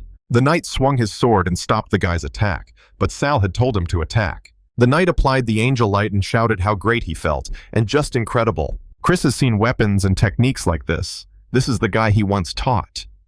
But why is he here, clashing with him with his swords? The servant approached the prince and whispered something in his ear. The prince said he didn't think he dared to come here, and those men they've been secretly preparing will finally come in handy. Today, this nameless knight will die. The knight told his opponent that his swordsmanship was as good as his, and he was getting stronger every moment of the battle. But why? Sal asked him, did he think he only needed the blood magic as a trap to hold him back? The knight said that was it. Then he would just destroy all of his blood energy at once, Sal replied, telling him not to dare underestimate the power of a bloody swordsman. The knight pointed all his swords at the monster and laughed, saying, very cool, light versus shadow. Who will prove to be stronger? Sal took it all in stride and told him that even now he was still clinging to his last hope. The knight replied that it was his time to clutch at straws and use the bloody net against his opponent. The knight said it was treacherous. He dared to use blood energy to bind and abuse him. He tried to get out, but Sal said it was useless. The blood energy is alive, and the more he resists, the harder it squeezes. And now they would see how many more trumps he had up his sleeve. But then the knight withdrew his next trump card, the necromancer's hand. But Sal responded by attacking the Withering of Death, and told him that he had forced him to draw his weapon. The knight said that if judged by pure strength, he was superior in this battle. Sal realized that no, something wasn't right here. He was clearly trying to show him favor, but why did he feel even more threatened? But suddenly a mercenary suddenly appeared from somewhere and attacked Sal, but he was warned and shouted to dodge. Sal also dodged the attack and realized that such a massive conspiracy in the Imperial Academy, the one behind it and the person in front of him, were both not simple individuals. And then Sal did so and pulled the mask off the knight's face and immediately recognized him. Leonard Richard. And in his past life, he had heard that the eldest prince was beloved by the warriors. He had always walked ahead, suppressing the rebels. But alas, he had died too soon. And now he realizes most likely he was ruined by endless assassination attempts by aristocrats. Murano started yelling that it was an assassination attempt, and let the assassins be captured. Everyone protect the second prince first. Leonard lifted the necromancer's hand and said, "There's those pesky hyenas again. If they smelled prey, they'd be dead set on it." He didn't waste much time and applied angel wings in the form of a guardian, and said that they wretches who dared to plot an assassination attempt on the royal family would accept death. But Sal also took part with his dragon, and realized that if he could stop this assassination attempt and befriend the eldest prince, he would no longer have to fear harassment from the second prince. And after his rebirth, he didn't have a chance to make a real massacre. Today, he will show them what the god of death from his past life can do. Sal looked at them with an evil look and asked, "What is the way of the Asura?" "It is rivers of blood." The two guys stood at the same time against the mercenaries and shouted to their subordinates to kill them once. Leonard said, "How dare a pathetic firefly defy the glow of the full moon?" And he used his eternal stars against them. And Sal shouted for them to feel the fury of a thunderous, flaming dragon. And these pathetic attempts at murder are the work of a rabble unworthy even of contempt. Leonard said they would pay with their lives for this vile rebellion, and attacked them with the sickle of the blood moon.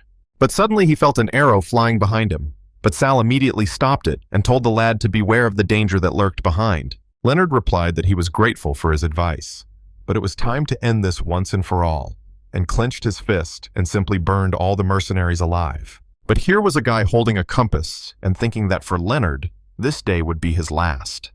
And it turned out to be the alchemist and was reading the sacrifice technique. But it was more complicated than they'd anticipated, and everything around them began to move. Leonard immediately applied angel wings in the form of shackles. Sal said a potion that weakened the angel wings, but it seems the puppeteer in the shadows knows all about it. Leonard grabbed his eyes and felt his strength leaving him. Sal had said that if he hadn't shown up here today, the elder prince might have repeated his fate from a past life of death by the assassin's blade. He used super-fast regeneration. But then he used the thunder flame of karma. But suddenly a huge monster sandworm appeared in front of him. Sal applied protection and told Leonard to be careful. He saw that the sandworm shell was invulnerable to magic, and the elder prince was poisoned and weak, and they mustn't let him get one step closer. Sal ordered the dragon to attack them with thunderous flames, and clashed with the worm and attacked with the dragon's stomp. Sal said that the sandworm's shell is impervious to magical strikes. They need to pierce its defenses and pour magic right into its gut. Sal saw that the dragon was fighting him one-on-one and excitedly said it was perfect. The prince was angry and asked Sal if he dared to openly raise his hand against royal blood. After all, the worm had fallen right in front of his feet. Leonard said no. Sal had saved his life. But his sweet little brother, being the head of this tournament, how did he let a horde of assassins descend upon them? The prince replied that it was exactly like that. This assassination attempt was deadly. Even he, under tight security, barely escaped. And Denard could be calm. He would get to the truth and would not let the shadow puppeteers live. Leonard sat on the throne and said that they had survived the day only because of Sal. Imperial law states that a savior of royal blood is allowed immediate elevation to nobility. And he grants Sal the title of Viscount, and will head him the duty of assisting the second prince in uncovering those who have woven this web of conspiracy. Sal saw that the bond between the sandworm and Sandrew, a master of alchemy, couldn't help but be alarmed. Sal said that he is grateful to the eldest prince for this honor. Also, as the winner of the novice competition, he expects the second prince to fulfill his vows. The prince asked him what he wanted, and what could he give him. He realized he wanted to lure the winner with this reward, to make him his dog. But Leonard intercepted Sal first. Sal replied that he was claiming the silver misty tops of the Cooper family as lands of his viscountcy. The servant just suddenly told Sal that he was a greedy and dishonest jackal, but Leonard replied that he believed Sal was worthy of the reward. Would the second prince dare to renege on his promises? And the matter with these estates is not a simple one. If the silver mists cannot be given to Sal, he offers to give him the ink ridge on the outskirts of the capital. The prince replied that everyone knows that there are deposits of black gold in those lands, and he won this promise from the king with great difficulty. And controlling these veins of black gold is controlling half of the empire's magical wealth. There's no way he'd give it up to an outsider. It was said that black gold is a substance with incredible magical compatibility, an indispensable component for creating high-end magical artifacts, and therefore its value knows no bounds. And black gold is graphite.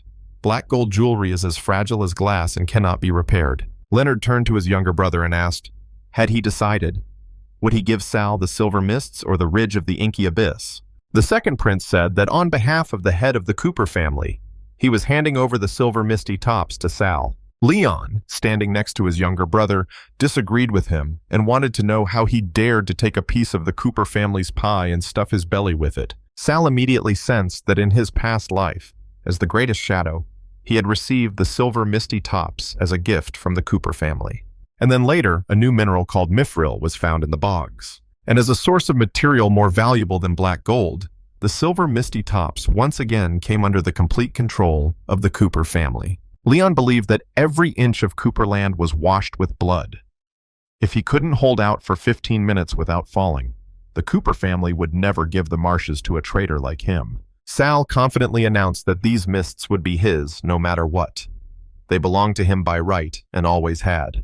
Leon possessed the wrath of the Great Ridge, and the power of the mountain giants flowed into his blade, and his blow struck with the force of a mountain range. He told the upstart that before throwing around loud words, he should weigh his strength. But Sir swore on his soul that he would do everything, and he applied the will of the bloody flame. Young Leon Cooper immediately remembered this technique and decided to ask his opponent what he thought when the life-consuming magic of blood could stop him. After all, without the relic of the first blood swordsman, no blood swordsman could survive even 10 years. The prince immediately showed the relic of the first blood swordsman, which the head of the Coopers had just told him about. He stopped the battle and said that a quarter of an hour had passed. It was time for the head of the Coopers to prepare the transfer of the silver misty swamps to Sal, and treasures worthy of heroes. These scabbards are a gift to him, and he is grateful to him for saving his life and allowing him to enjoy such an amazing battle. Sal took the gifted scabbard in his hands and thanked the great prince, and he shouted that in a month a banner with his name would fly over the silver mist swamps. Oliver told the young man that the Academy's leadership was investigating the killer's accomplices, so entry and exit from the Imperial Academy was prohibited. And if he wanted to find a suitable place to train, he had no choice but to come here. Sal immediately wanted to know how to get into the advanced training rooms here, and why were they all occupied? Oliver explained that the training rooms had been taken over by students from the aristocratic union. These snobs with fancy titles did whatever they wanted at the academy. But suddenly, Swordsman Kippy and Swordsman Gron met Oliver's teacher on their way and wanted to know who was with him. Oliver replied that it was Sal, and they needed to use their room for advanced training for a short time. Kippy immediately told Oliver that they could start. So this is the very same Sal who won the novice competition. And he had also set up the second prince. And for that, he could take the training room and use it as much as he wanted. Upon entering the room, he told Oliver to chop him up. But the guy didn't understand what was wrong with him. Sal explained that his body was indeed half consumed by a blood demon. The only way to break free from its power was to completely renew his blood. After being wounded, Sal discovered that he now had the Hydra's ability to regenerate quickly. By constantly losing and regenerating blood, he would be able to gradually expel the demon's influence from his body. But Oliver was curious as to why he had chosen him to help. Wouldn't Chris be a better fit? Sal explained that without the threat from Chris, the blood demon would have a chance to take complete control of him, and he was risking his life. Chris would never have approved of such a crazy plan. It's just a pity that this cowardly blood demon is so afraid of the sheath and doesn't dare to come out. But suddenly the blood demon woke up and decided to ask Sal who was afraid. After all, he was digging his own grave. And does he really think that the sheath can restrain him? That's just nonsense. Sal repelled the demon's attack and realized that the sheath was indeed a chain that restrained the chaos of blood magic. But whoever uses it needs extraordinary strength. And he only needs the sheath to keep his mind clear, but he wants to tame it with his own hands. But suddenly, a student burst into the room and asked where the bastard who kicked him was, and let him show himself immediately, for his young master has returned for revenge. And before him was the very same weakling, Sal, who had angered the second prince. He must be seized immediately, and the reward would be theirs. But Sal liked it, because they had arrived just in time, and they were excellent bait for his bloody power. The guys all noticed that Sal was still resisting. Sal swept through them at tremendous speed and showed them that they were the ones who had to fight for their lives. And since they broke into his training hall, they were ready to die. The senior member began to panic and ordered his men to stop him. The participants understood everything and immediately attacked him from behind, tying him up with chains. Sal immediately used the immovable mountain, and it uses tremendous strength to strengthen his stance, allowing him to withstand crushing blows. The elder turned to Oliver and believed that without him, they would not have been able to defeat Sal. And he is sure that the second prince will soon forgive him. Oliver decided to advise them all to get out of there immediately. But the elder approached Sal and did not know what they should fear. After all, the boy had violated the code of nobility by demanding his own property. He was already a walking dead man. Sal used a monstrous power, a manifestation of Hydra's blood, which gave him temporary strength that even surpassed that of demonic beasts. And he showed them that he himself creates his own destiny. Breaking the chains from his hands, he immediately pounced on the elder villain. But the elder threatened that if Sal touched him, he would make enemies of the entire noble coalition, and he would have to fight all the holy swords in the league. Touching the medallion, he threatened that it would be the end of Sal. He had already reported his crimes to the most powerful titled sword saint in the noble coalition, and the noble coalition would pursue him for the rest of his days. Even Chris wouldn't be able to save him. But the blood demon was sorry that he would not live long enough for them to save him. The elder turned around and decided to find out what the hell it was. The blood demon approached him and immediately swallowed him whole. And he explained to Sal that these small snacks were nothing compared to how delicious his flesh and blood would be. And Sal had already lost. Now he just had to let himself be eaten. Sal saw that these idiots were so easily devoured by the blood demon. But at least now he was finally out of the body for good. Oliver approached and asked Sal if he needed help. This creature didn't look like easy prey. But the students who were inside the bloody monster asked Oliver for help. But Sal stood in front of the enemy and asked the monster not to do it. If he rushed recklessly, he would hurt the students. Sal believed that fighting was prohibited on academy grounds, especially if it led to the death of students. They couldn't die here today. All he had to do was drain the blood demon's energy blood, and once it weakened, he could seal it in its sheath and take control of it forever. The main character saw everyone in the blood demon's body. He saw that the demon had scattered the energy of its blood and was still draining the students. This was going to be a real headache. But the blood demon didn't know what was the point of seeing this if he couldn't save them. The blood demon used the chains of people in his stomach and shouted that it was useless. Sal couldn't even scratch him, and Sal understood how it all worked. The blood demon uses those eyes to regenerate, and he just needs to destroy them all at once. And he decided to use the instant regeneration skill of the Hydra's blood, which allows him to quickly restore lost vitality. With the blood demon defeated and the Hydra's blood regeneration, he could use his most depleted blood magic without even breaking a sweat. He attacked the blood demon from different sides and slowly destroyed it. And the demon screamed that Sal was a bastard. And Sal understood that his blood magic clone was now stronger.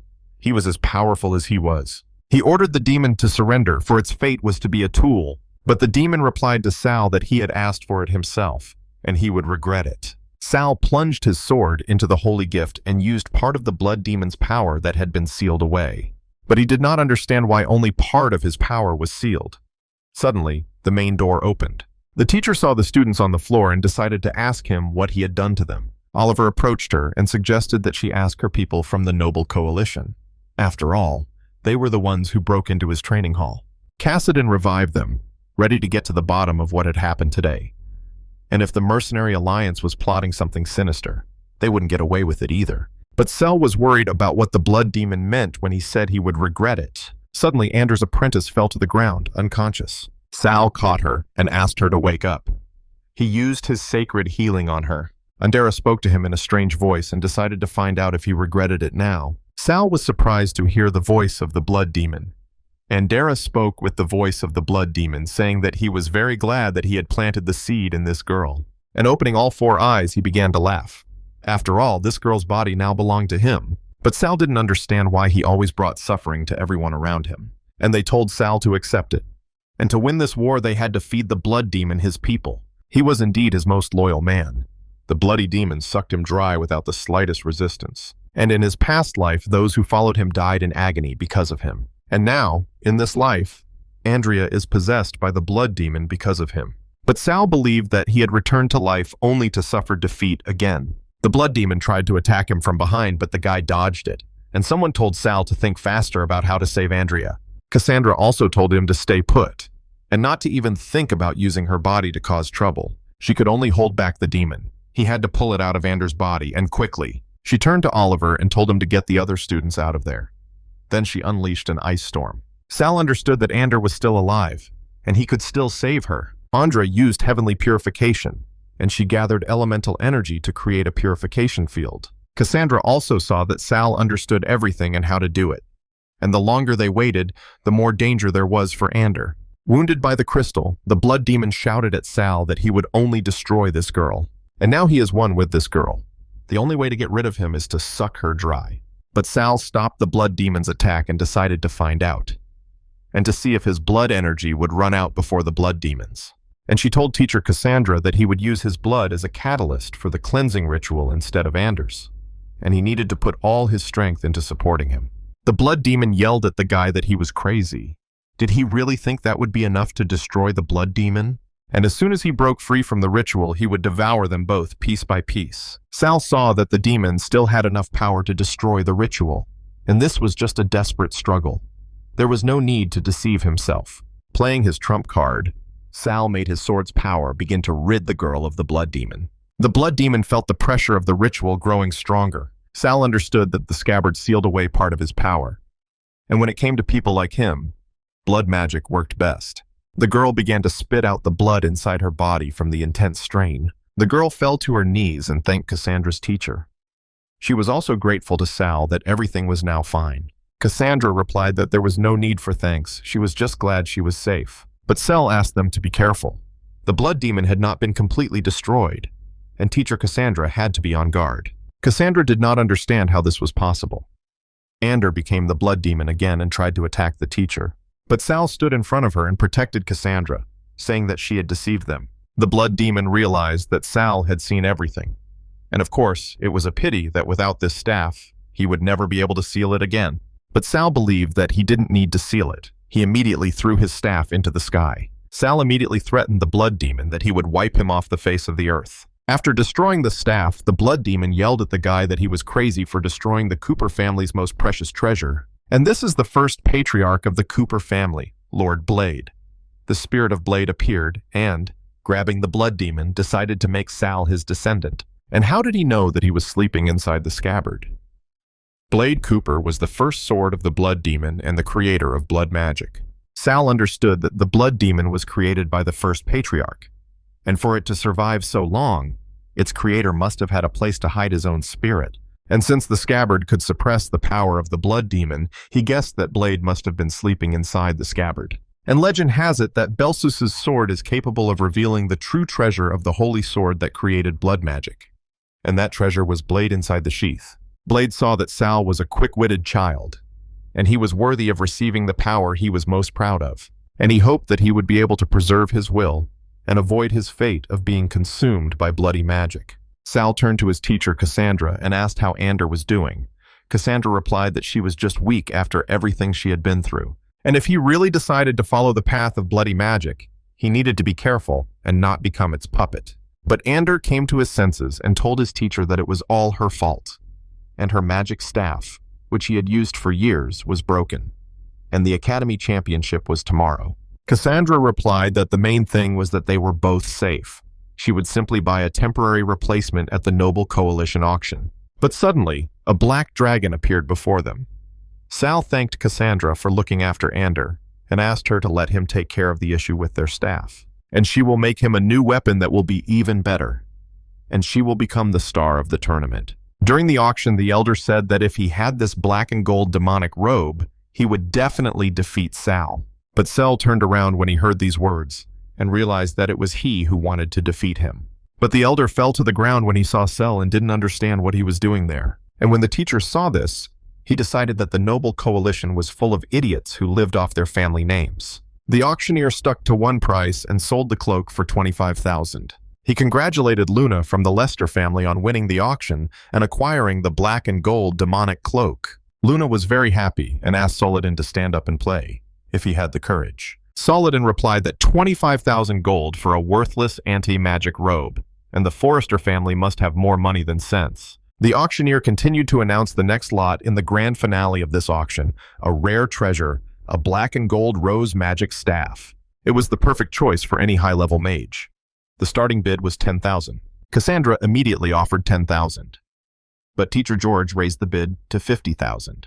She immediately turned to Teacher George and asked why a warrior like him would participate in bidding for a magic staff. George replied that he was buying it for his collection, and if Teacher Cassandra couldn't afford it, then she shouldn't bid. Cassandra immediately realized that George would do everything to win the tournament of the Noble Coalition. But Sal couldn't resist and raised the bid to 100,000. He was ready to buy it for Cassandra's teacher. George turned to the guy and said that this was no place for jokes. Could he even afford it? Saladin began to shout confidently that today he would cover all of Sal's expenses. And as long as their clan has a chance to inherit the demonic dragon lineage, the Drake family will spare no expense. But George was persistent and pounced on Sal, telling him not to act so arrogant while the heir to the Drake family was covering for him. And he offered 200,000. Sal immediately raised the bid to 400,000. And so that the teacher wouldn't raise it, he would double everything. George thought that Sal had a very good grip and raised it to 500,000. Sal offered 1 million. And what would happen to George? It seemed that this was the limit of their respected teacher's fortune.